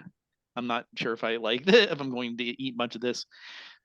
And I keep on trying to get Dorothy's attention as we're kind of like in different parts of the line. I'm like, hey, And over at the table, you see Colonel Bravo sitting down with a full English breakfast spread with little soldier points of toast and eating along with the beans. It's like, oh, it's quite delightful, really. Oh man, I really wish I could have your breakfast. Colonel I know you Bravo. do. I'm I do. gonna sit And next to you- Colonel Bravo. And you failed to do your push-ups this morning. Not good. Gotta keep that body strength up. Mhm. I've been trying to work on it and everything. When's this puberty thing supposed to catch up with me? A lot sooner than you think. So I just lean into and I got dark circles under my eyes, and I just look at Dorothy and I just say, Dorothy, are we crazy? Probably. But there's also something going on. I just kind of lean back in the chair, looking rather defeated. I'm like, we didn't even see what really happened. Like, what did we even see what we thought we saw, or was it just some kind of weirdness? We have friends in our heads that can talk to each other. I think we've passed weirdness. Yeah, but I don't know. Colonel Bravo's real. He's given me good advice. I mean, I don't tell people about him except for you. Like I said, when I tried to tell my mom, she pulled some strings and got me sent here very quick. I'm I'm sorry. supposed to shape myself up here. Sounds hard. But what if this place is just making it worse? What? Maybe I'm not really shaping myself up here. Maybe I'm just becoming like some kind of failure. I don't know. You're like 13, dude. Chill. You got a lot of time to fail and you got a lot of time to succeed. I would just need us to survive this so I can get home and away from this place. Okay? And I'm just like, I look at Colonel Bravo. What would you do if this was one of your action things? Well, gathering information is one of the best things. Like I said, awareness, Bill, is half the battle. Oh, I'm gonna have to join Archive Club, aren't I? I mean, it might be the best thing. We join the Archive Club. We can find out if there's someone else who has a friend, but it's a mean friend. Like, you have Amelia, I have Colonel Bravo. What if there's someone else who has a friend here who's not nice? That's really, really mean. Well, if I had to first guess, I'd go with Brittany. I do look over at Brittany. Brittany doesn't care enough about us to kill us. Brittany has swapped out her cuticles and is now painting them, painting her nails. She looks over at you, Holden. Do you got a problem or what? Oh no, Miss Brittany. I'm sorry. Your nails look really cute today. Yeah, I know. I painted them. That's why they look cute. Oh, sorry for bothering you. Apology accepted. I turn back to Dorothy. I don't think it's Brittany. I mean, it could be, but I mean, Girls look. can be murderers too. Yeah, I mean, it's true equal opportunity for murder. Wait, why do you want girls to be murderers too? You don't think it's Brittany? What? Bradley slides in next to you guys. Mr. Briley, I'm sorry. Jess Bradley, Holden, but It's about last night. oh, yeah. You all feeling okay? A little rattled? It was just, we just had a moment, I think, and the darkness and the ghost stories, things happen. Oh, they do. Bradley and I had a moment in the darkness. She flashes a murder look at him. Although some of us don't like talking about that. Thank you, Brittany. That's besides the point. Today is an important day. It's club assignment day. Did you two have any thoughts about the clubs you'd like to join? A lot of good ones. Orienteering Club, you can learn how to use a compass. We've got the Trail Maintenance Club. You'll be working with Mr. Clark, helping to maintain our trails. Archive Club, I know I mentioned that one. Holden, I know you were excited about Archive Club. Me and Dorothy want to join the Archive Club. Really? You too, Dorothy? Yes. Maybe we should keep an eye on I'm so Clark. excited. I mean, wait. Can't leave Holden. Archive Club sounds great. Oh, love that. I'll be honest, I was much more thinking that you were going to be doing Groundskeeping Club. I figured we'd give you a chance to get a sledgehammer in your hands. As scary as that I really sounds. would like to get a sledgehammer in my hands. Holden, can we swerve, please? Well, you two can do separate clubs. It's okay. Although I don't want to necessarily get in the way of your burgeoning friendship. It's not the first time you've gotten in the way of someone's burgeoning friendships. Brittany, thank you for your contributions to the conversation. I'm really appreciating her contributions to this conversation, and I would like to hear more from Brittany, please. Brittany just kind of smiles a little bit, blows one comically large bubblegum bubble, and lets it pop. Could we switch clubs? Like, when are we stuck with whatever club we choose to do? Can we change them? No. If it turns out that you would like to change your assignments after a week or two, then yeah, absolutely, we can put you on a rotation. I need to hit something, Holden. I'm going with the mountain or the trail club. I'm sorry. I kind of look at Colonel Bravo to say, and it's like, I'll stick with the Archive Club, and maybe I'll change later on. Well, fantastic. First Yes, assignment and that start way we'll be able to today. get those muscles building in those arms well. Because I'm sure some sledgehammer work will do well. But again, awareness is important. First assignment start today. So finish up those oatmeals and then we'll get started. I thought Brittany, this was grits. Dorothy,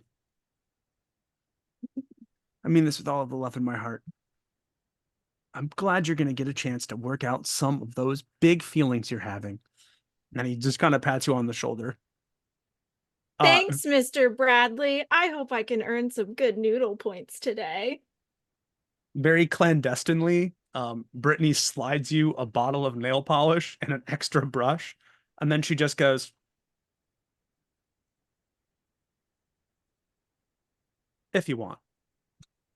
Thank you. See you at Trail Club. Trail club. Yeah. Bye, Dorothy. See you, loser. And she like pats Holden on the back of his head. And at which point Colonel Bravo spins around with a blow dart pipe and spits a paper dart into the back of Brittany's head. No. What the? I just turn away. I hate mosquitoes. I do a fist bump with Colonel Bravo. It looks absurd, but it's just a fist bump and nothing. It's just yeah. All right, so let's do this. We will do shorter scenes then. We're all still part of the same scene because we're splitting the party during a horror game. Great call. Love that. Of course. You said sledgehammer. I did. It's almost like I know you enough out of game to know what thing you'll take, and then I can split the party up. We're gonna die. Oh yeah, that was a given. Let's do groundskeeping first, and then we will do Archive Club second, and then we'll wrap this particular scene up with the two of you coming together. Sounds like a plan? Sounds good. Cool. Groundskeeping Club is a couple of the burlier looking dudes from the camp. They're probably in their like I said, camp age tops out about 16, but these kids look maybe 3 or 4 years older at least. Brittany has decided that she's going to be wearing jean shorts and a bikini top and is sunning herself watching everyone work. She has one of the campers essentially bring the bug juice container like strapped to their back and puts it on an end table, and she has one of the folding chairs and she's just like sitting there painting her nails and just enjoying it in the shade. I want to be you when I grow up. That's why I brought a second chair. Yeah. Come on, have a seat. Thank you. Relax. I mean, I still want to go hit things later, but thank you. I'll definitely sit by you for a little bit. Ah, please. That's the least I can do. Gets us out of the sun. So, how are we adjusting? Question. What's the groundkeeper's name? Mr. Clark? How long has it been, Mr. Clark? Oh god, like forever. The dude is ancient. I literally saw him breathe once, and I'm pretty sure he breathed out dust. Cool. Good to know. Okay. Yeah, like I'm fairly certain you could ask him what it was like helping to build the pyramids. Mr. Clark, by the way, is here and is helping the other kids move things. If he cares about Brittany's impromptu supervision, he does not let it show. Brittany, thing with the horror story. Great. Love it. Love to hear it. Thank you so much for sharing. Is there any other stories about the camp being haunted by any chance? Ugh, no, it's always about Billy Masterson. That Theodore kid, the one that like thought something was in the woods. Yeah, that's like Bradley's dad or Bradley's grandfather or something. Really weird sort of familial connection going on there. That's why he knows the story so well. Yeah, turns out Teddy was good friends with Billy Masterson. That's definitely Bradley's dad. How long has Bradley worked here? Ugh, 3 miserable years. Like, I was working here first, and then Bradley joined, and like, he's okay. Whatever. I mean, you obviously know what's going on. Like with Bradley? Ugh, no. God. No, with the camp. Like, it seems like you know what everybody's up to. Wish. I mean, like, what do you want to know? Like, which camp counselors are sleeping with each other, or like what? Not overly interested in that.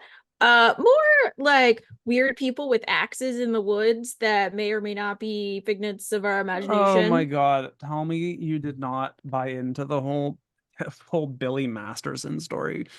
No, like the only part of the camp that like no one goes to anymore is like near the quarry.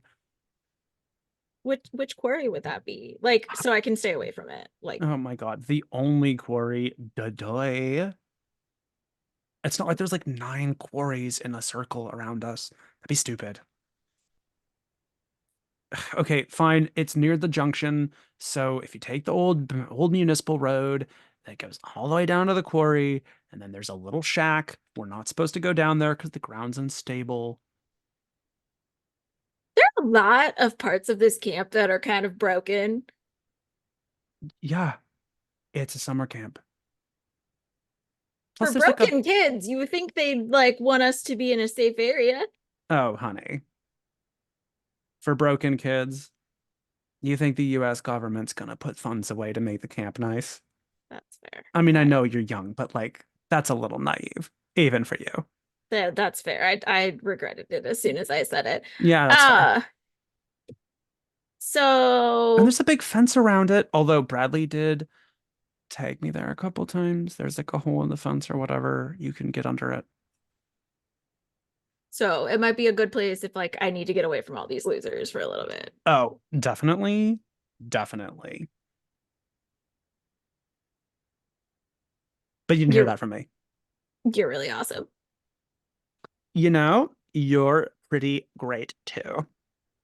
She like tips a glass of, she has bug juice in like a plastic martini glass. She like tips it to you and it's cheers. Cheers. Like, are we cool to cut over to Holden and Colonel Bravo? Yep. Oh, by the way, before we do that, Jex, what's Amelia doing during all of this? Making the shade shadier. Love it. Shading up the shade. I love it, dude. I love it. Let's freaking go. Making the shade shadier. That's fantastic, Jex. Jex, while all this is going on, you do still get the feeling like ever since you tried to eat the other thing, you Mhm. haven't felt quite alone. Like even in your own Mhm. skin. Mhm. Like a Yeah. part of it's with like almost like a splinter. Mhm.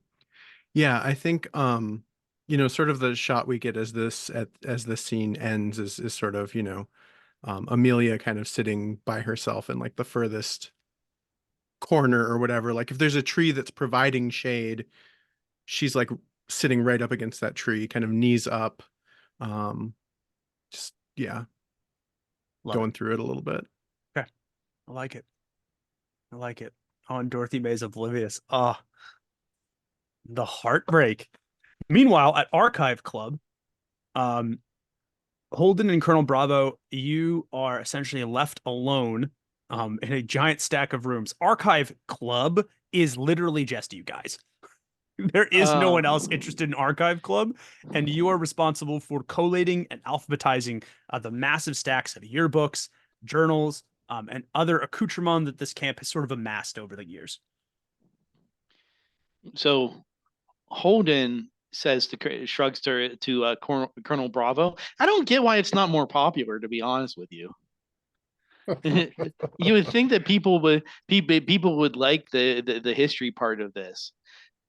But I guess we should take the opportunity then to try to figure out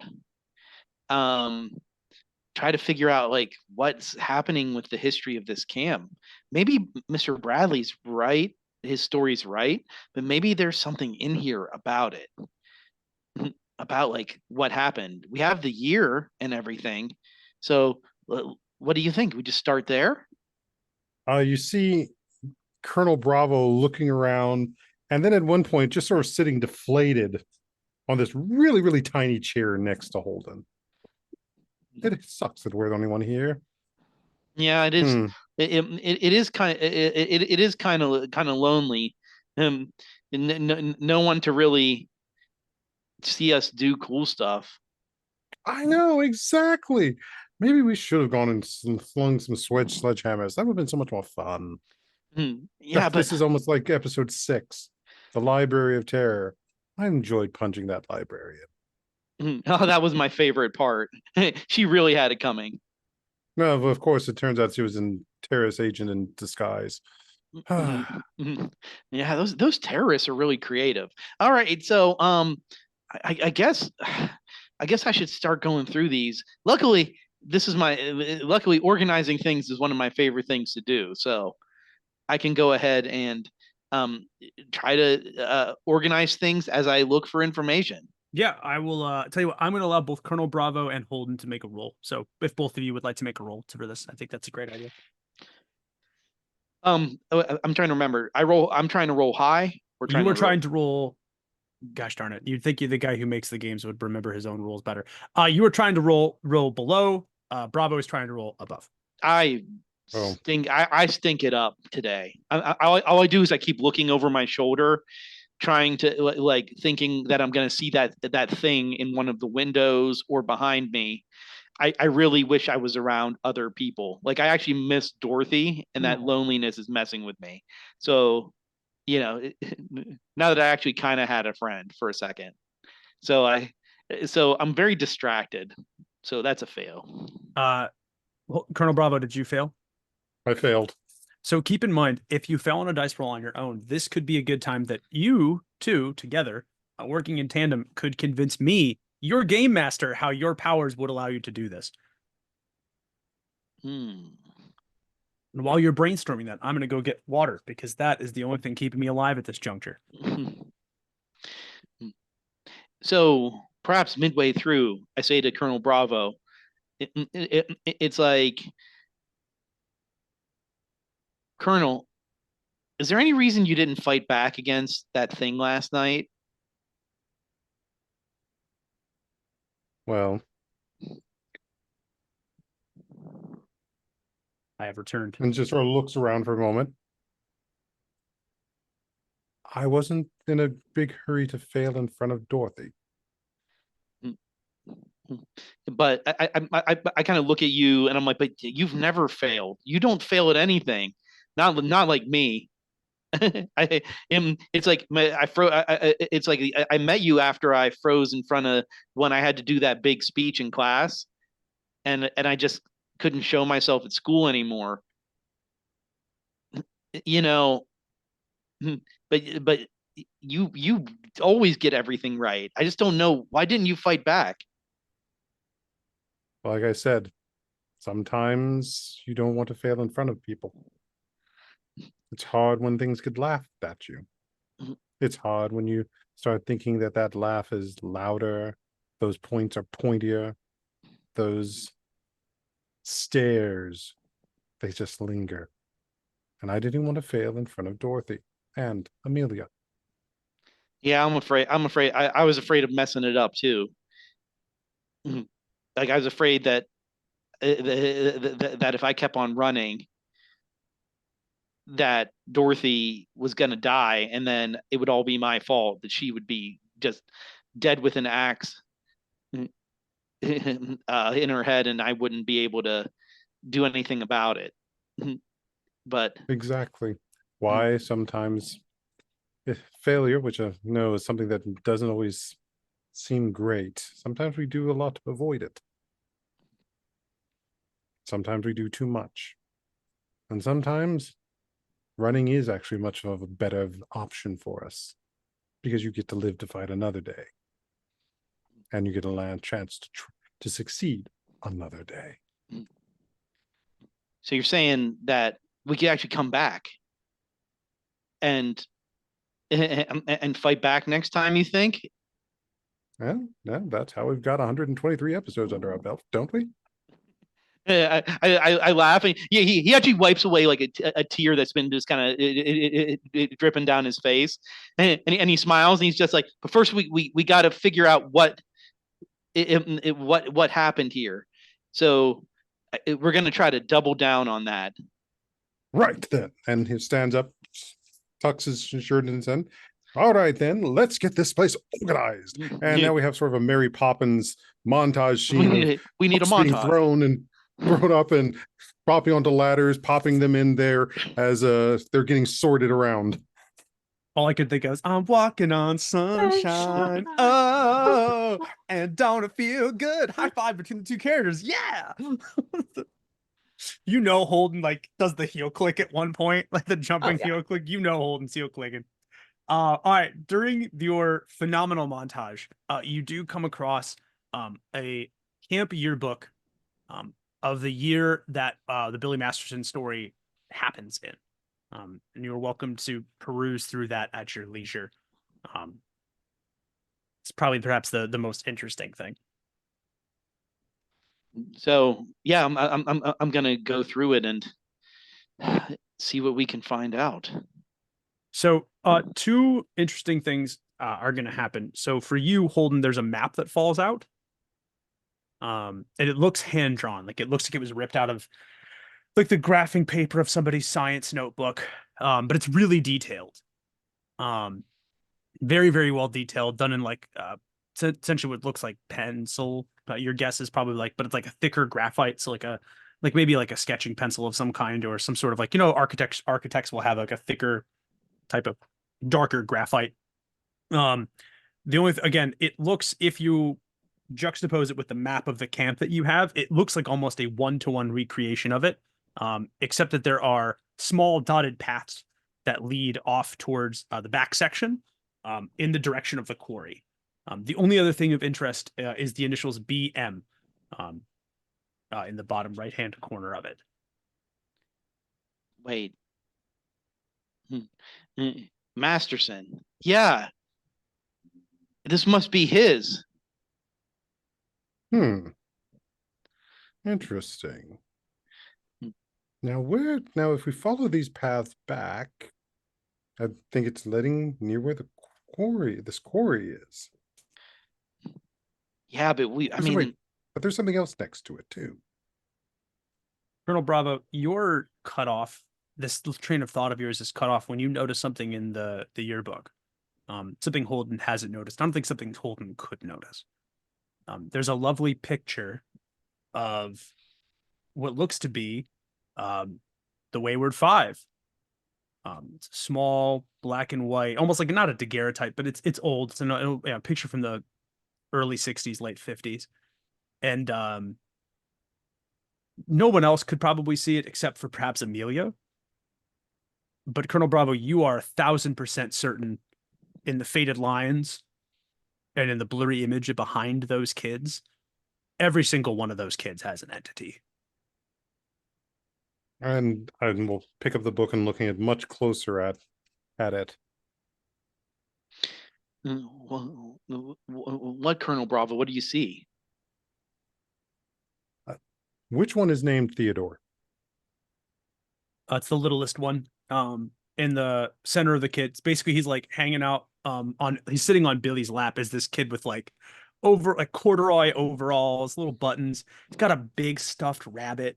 That's Theodore. And does the rabbit look kind of like his shadow behind him? Or is it something else? It is something else. You notice, so it's hard to tell. It's hard to tell exact shapes. The shadows on all of these kids are just wrong. So it's not like you could pick out anything direct. Like you're not going to be able to pick out any direct features, but you, Colonel Bravo, are well aware that these are clearly the shadows of entities on these children. Theodore does have an entity, if that is what you're asking. I think your theory might have legs. You mean the idea that other people have friends, or that we have someone who does have a friend here? And I will just show the picture to him. I'm like, well, it looks like a bunch of kids, but we should take the picture anyway. We could show it Yes. around to some of the older people. Yes, that's a good idea. And I would like to see what Amelia thinks too.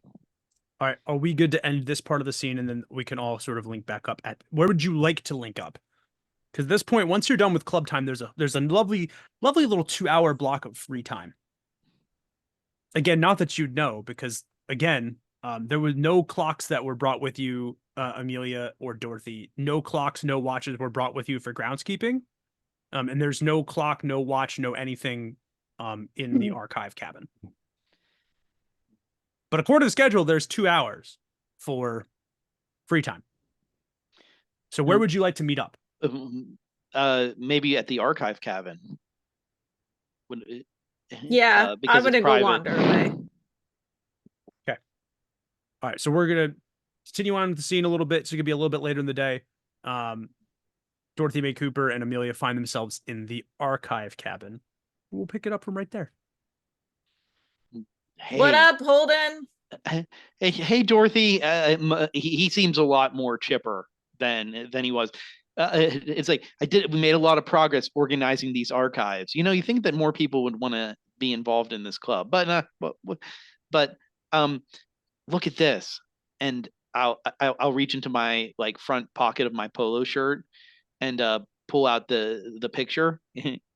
It's the Wayward Five. From the Amelia, do you see notice it? that they have entities as well. Yeah, they have friends too. They were like us. It means that we're actually not crazy at all. Other people have this stuff. Yeah, there were 5 of them, and look how that turned out. I don't know what could have happened to them, but How does the camp know? What do you mean? I mean, you're the first person I've ever, except, never mind. You're like the first person basically that I've seen that had somebody, and there were 5 of them, and you and I are both here. That rather defies the odds, I think. Yeah, it's kind of weird. Maybe they told their parents too, and they got sent here. because their parents thought that they were losing it. I mean, I didn't tell my parents. I just broke somebody's nose. But Well, I mean, either that or you do like violence or something. But either way, you either tell someone about it, or they think you're crazy, or you end up hurting someone. Then you get sent here. Maybe they just figured it out about each other as fast as we did. Became Maybe. best friends. when I look at Theodore, how close does he look to Bradley? Maybe not like brothers, but maybe like cousins. Bradley's related to Theodore. The one who survived. You think Bradley's, up to something? He's really nice though. Yeah, because nice people never do anything bad. Exactly. But nice people never do anything bad. That's the rules. Oh, honey. Colonel, you've noticed it too, right? He can hear us sometimes. He Yes, responds at as times if does. Yeah. When others haven't seemed to be able to see us. there's something going on with Bradley. Well, and at this point, sort of sit back and it's like, he did say something about reading our files. Maybe there's some other places with files. I never gave back the keys. Oh, I knew there was a reason I liked you. I mean, it is breaking the rules, but I mean, If we We have could be keys, solving it's a not breaking mystery. and entering. that's true. And we're not doing anything bad. We're trying to help people. So that just like episode 22, when you broke into the consulate to save the ambassador, you were breaking the rules, but it was for a good reason, Colonel Bravo. I think that we can do this. Exactly. Even General Mechanic wasn't going to be able to argue with those results. So yeah, should we wait until night, or maybe, well, we got 2 hours of free time. Maybe there's nobody around there now. Or maybe we need a distraction, and I'll turn looking at Amelia. I think you're very good at that, aren't you? Yeah, Amelia? you can do all kinds of creepy, spooky stuff, I think it's really cool. It's not creepy. I mean, it's cool, it's cool and creepy. You can. He's Dorothy just- May, he's before we not get too wrong. much further, that map does match up with the descriptions that Brittany told you of the quarry as well. The hand-drawn map. Brittany said that there's a hole in the fence to get to the quarry. If, we need to check it out. You want to go to an abandoned quarry? Yes. Duh. Doesn't that sound cool? What if we fall into the quarry and we break our legs and we're stuck there for 4 or 5 days, just starving, and nobody can find us, and then we die from dehydration? Okay. I need you to put your shoulders up to your ears and take a big breath in. And then when you breathe out, relax your body. Well, we could stop by that the works. cafeteria and get supplies. Also, we're accountability buddies. Something happens, we got each other. And, our friends. Yeah, that's true. I mean, it's not like I'm going alone. So, you want to go to the quarry then? Well, I think you were right with checking out the office. I think the quarry is just another thing on the list. We got a lot of time here. Unfortunately. Hopefully. Okay. Hopefully. I just kind of like look down at Amelia. It's like you always say the right thing to make people feel better, Amelia. That's what I'm here for. I'm all right with treating this as still part of the same scene. Are you guys breaking into where the files are kept? Yeah, I think we're going. checking it out and doing Okay. reconnaissance Love it. first. So you managed to make your way. It's about a 1.5 mile hike from the archive cabin to the How office. big is this camp? Massive. This It's is why mass- people disappear. It's massive. And also, it doesn't seem like every time that you think you've got a beat on like how it goes geographically, Oh, your perception of it changes a little bit. I don't love that. I love that it's taken you this long to figure that out, because that has been left intentionally vague this entire time on purpose.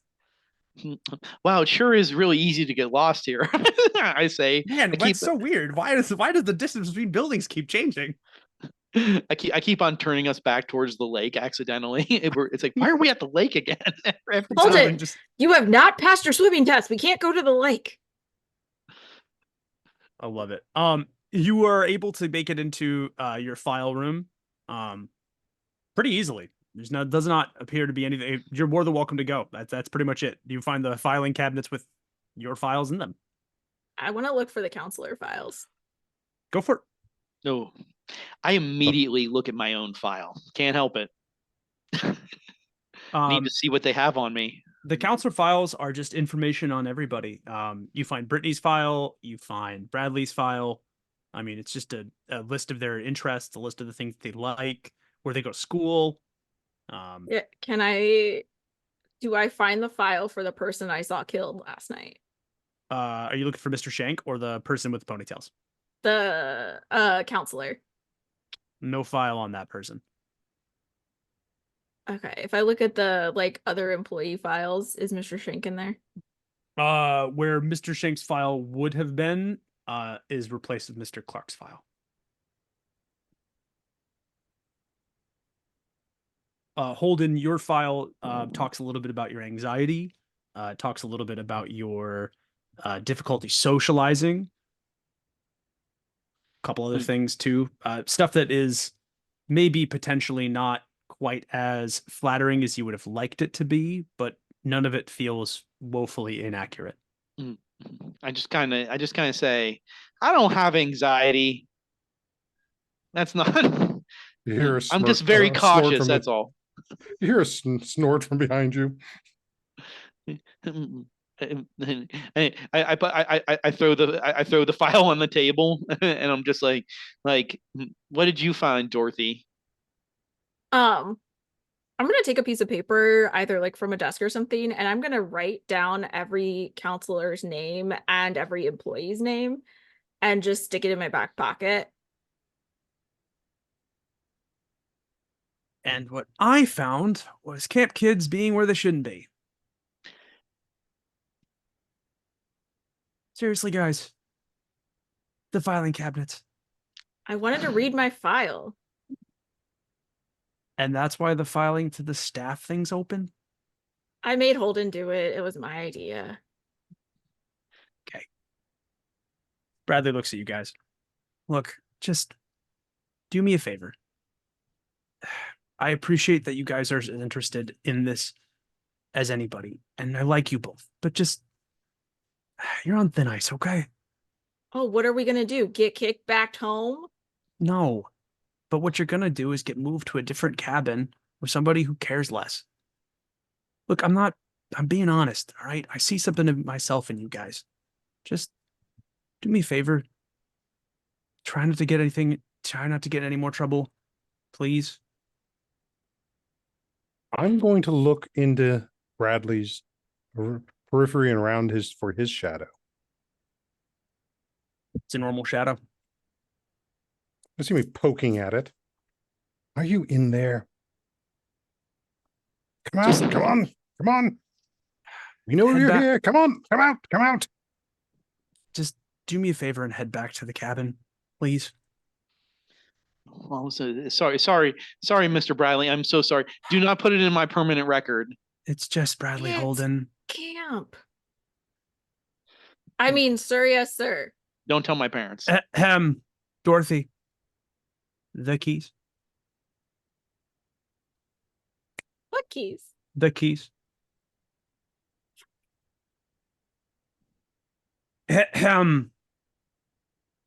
The paper with the What paper? information. Back pocket, kiddo. Girls' pants pockets are shorter. That's why Brittany always complains about not being able to fold anything in there. I can literally see the folded paper in your back pocket. The paper. Why do you care if I have a list of names? The paper. Why do you care if I have a list of names, Bradley? Is it Dorothy, because why they do you might care? change again? What are you talking? Dorothy, give me the paper, Oh. please. Is I Theo will your poke dad? at Amelia and Your Theodore's my grandpa? dad. pick up a Theodore's my piece of dad. paper, fold it, and pass it to her. Mhm. Oh, I'm gonna take it from the colonel. No, Like, no, no, no. I handed to Oh. Amelia. Oh, to Amelia. Mhm. Theodore's my And dad. while this conversation is taking place, Amelia tries to switch out the pieces of paper. Roll for it. Nope. If I realize what's going on, can I be more distracting? I will let you roll for it. Oh, no. So both Sort of papers di- fall Give me a out. disparate look at Holden. Yep. Both papers fall out. And he looks Mi- strangely. Just nope. Leave. Both of you. Just go now.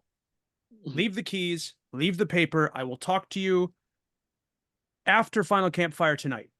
What time is it? No, midday. Just I'll see you back at the cabin, okay? I'm so sorry, but did your dad ever tell you anything about it?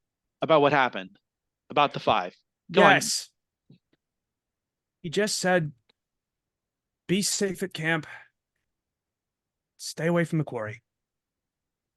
Now I'll see you both back at the cabin, okay? I'm going to go What- attempt to patch up this before any of the adults figure out that you two are rooting around actual private documents. Now The go. adults that we never see and never tell us to do anything and never hold any responsibility? You'll keep it up. You'll be dealing with only the adults and less with me. Oh, okay. You make a valid point there. Yeah, I do. And I have been. And frankly speaking, Dorothy Mae Cooper, maybe if you'd listen to the valid points the other people have been making in your life, you'd find out people actually cared about you. Or how has been putting up all those walls helping you so far? You know, if you were half as prickly as you were kind, maybe you wouldn't be here. The shadows start to grow behind Bradley. Yeah, maybe will I have a good reason to believe that adults are useless. Well, They never found her, did they? I don't know who her is. But I'm maybe Oh, hungry, it's not Dorothy. in my file? No. I'm hungry. Dorothy, Let me eat him. not everything's in your file. And maybe you should worry about finding yourself. Not yet, Amelia. Get back to the cabin. I'll see you both later tonight. And the shadows retract. Come on, Dorothy, we should get out of here. I mean, he's being really nice to us about this. Yeah, he is. I'm And- serious, Cooper. Now. Cabin. I turn around and go. But I'm like, Amelia, why wouldn't that have been in the file? It's the reason I'm here. We are going to I don't end know. the scene here. Really quick, we have 20 minutes left in stream, 18 minutes left in stream. Send me your changed relationships. Do we know where you guys want our last scene of the session to take place? I'll let you, Dorothy Mae, you should choose. The quarry. Oh, we're heading straight for the quarry. Get to the good stuff.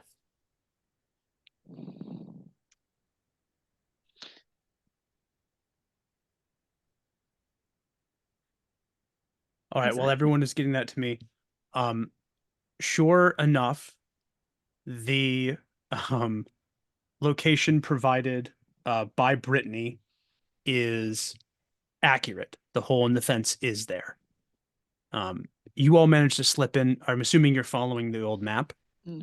So the only thing I wanted to do is Yep. as we approach the fence, I'm gonna be like, Dorothy, who disappeared? What happened? You don't have to tell him, Dorothy. It would help if you actually have someone here who, like, did somebody disappear? Are you related to one of the 5? The shadows grow around Holden. Colonel Bravo definitely notices. Amelia? Holden, just leave it. I guess, but Drip. Drip. Drip. you hear that? Yes. You think Holden, it's stay next to me. Don't worry, I'll protect you. At which point I'll be behind with the large gun this time. Amelia, is that you making the shadows look different? Yeah. I was scared. It's okay, I am too. Can you all give me a roll, please?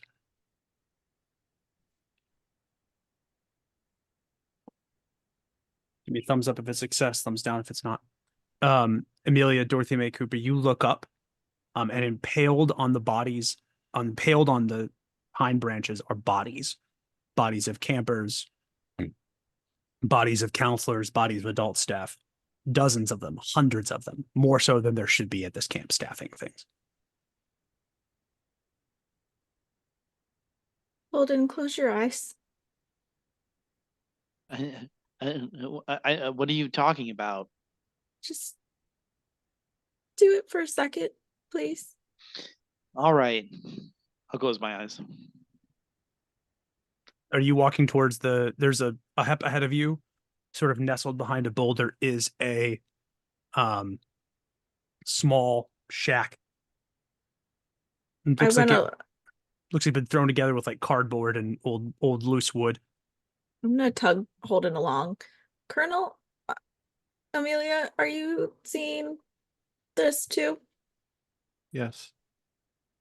Am I? Yes. This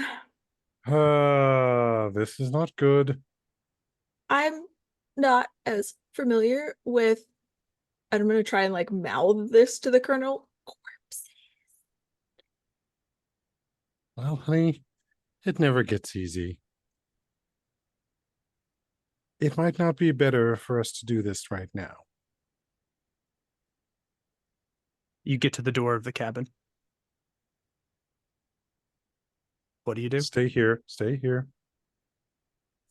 And I will step forward and push open the door of the cabin with my gun. I definitely open my eyes when I hear the noise. I'm like, Okay.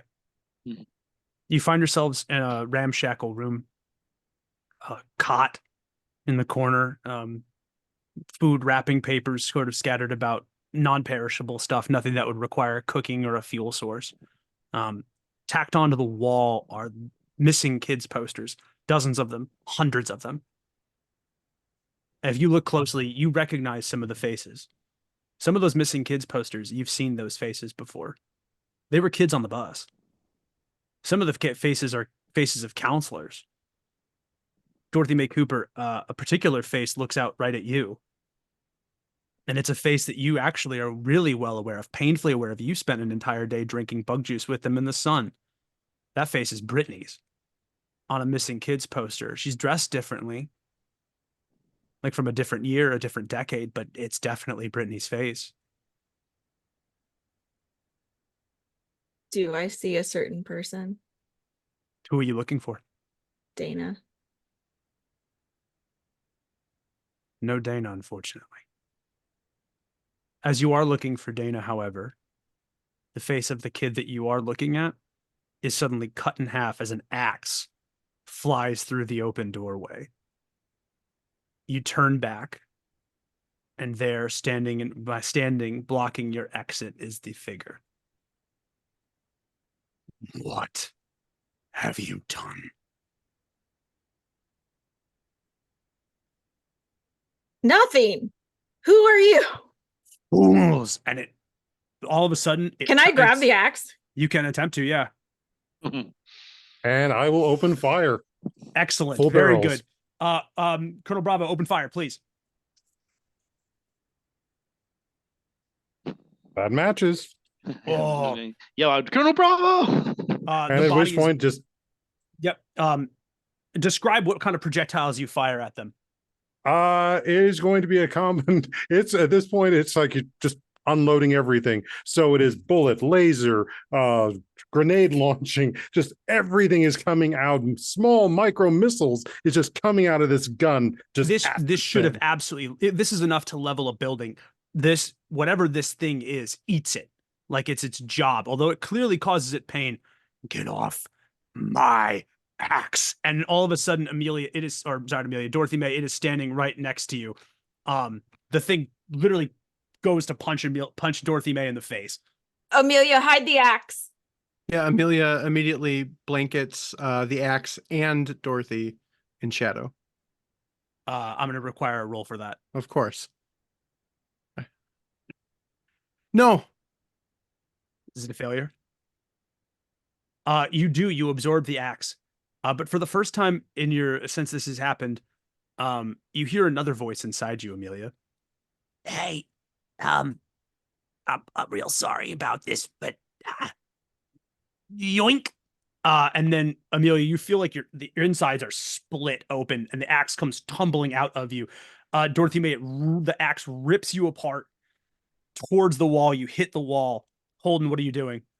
I immediately, like, feeling empowered by Colonel Bravo's attempt. I'm going to try to shoulder check him out of the doorway to create an escape route.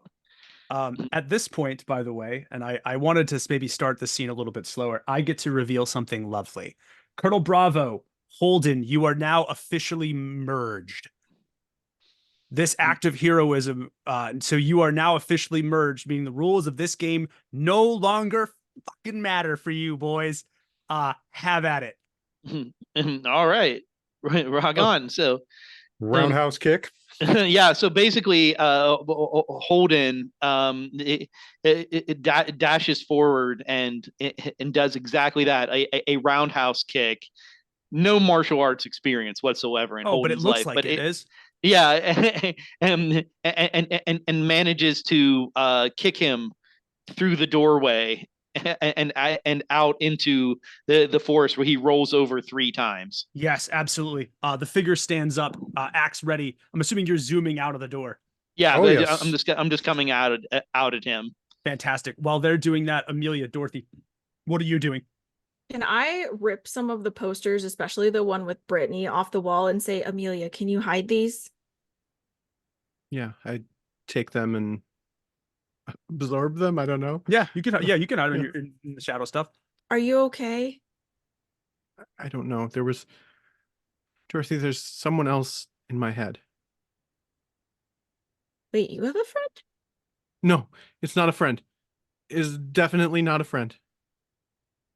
Meanwhile, the axe figure, despite your overwhelming power, Colonel Bravo and Holden, is holding its own against you. Axe meeting fist. It's almost like a sword fight, but you're fighting with your hands. Yeah, I'm basically putting every effort I can into to disarm the axe from him, but we're kind of countering each other, basically. Tell you what, I will. So because you are officially merged, do you want to rip the axe from him?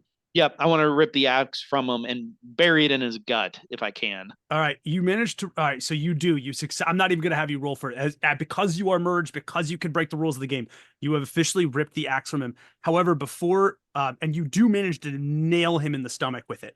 It does not kill him. However, you watch as as its entire form flickers. The scribbles go away, and you're left face to face with a man. The axe is on the ground. What? What did you do? No. Do I recognize this person? You led it right towards us.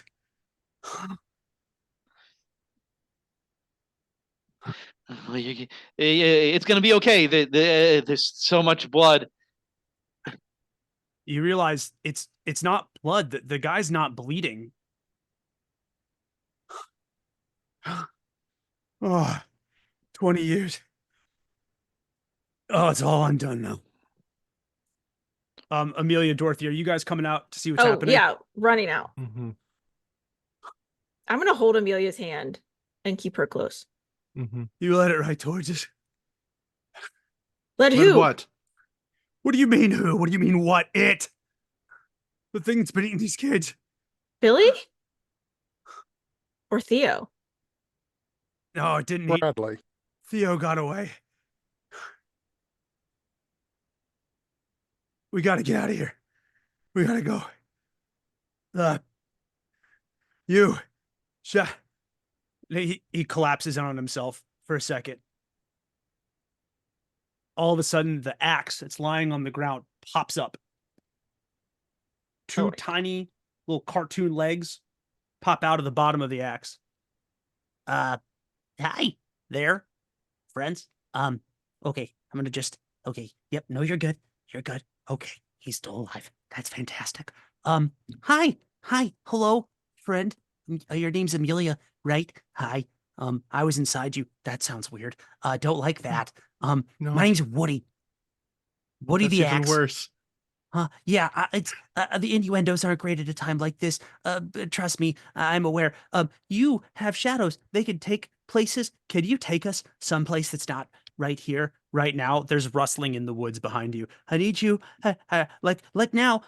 Preferably would be good. Take all of us, me and him too. Please, him. I can't go anywhere without him. Don't let me go anywhere without him. And Amelia's shadows cover the whole scene, and everyone here is transported to the void.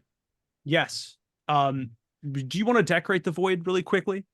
I mean, it's a void. I mean, you can It's, make void you know- furniture. I'm cool with it. It's up to you. I mean, I think what we see first anyway is, darkness that's blacker than black.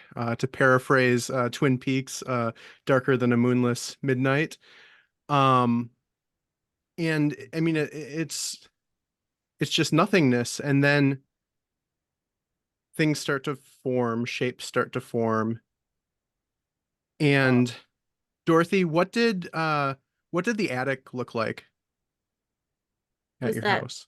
slanted roof with like the places where you had to step on the cross beams, but I'd put a beanbag up there and a lamp and a blanket, and there was another beanbag Mhm. with another blanket on it.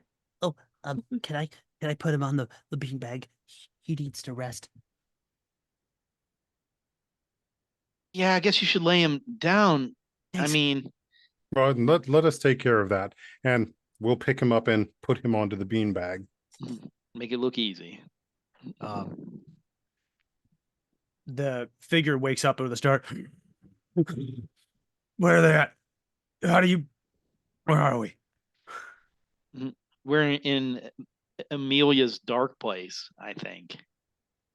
I As don't look ca- I around. don't call it that, but you're not wrong. This is You're the little girl. You're the one I was trying to warn earlier. It's not safe here. you got to work on your warnings, because it sounded more like a threat. Was a Hmm. threat. And besides, it's not like I could sit down and have a conversation with you, not with all many prying eyes around. The thing's all around us. Who Was are all you? around us. You mean the thing is the camp? Yeah, it's the camp. That's why I was killing them off.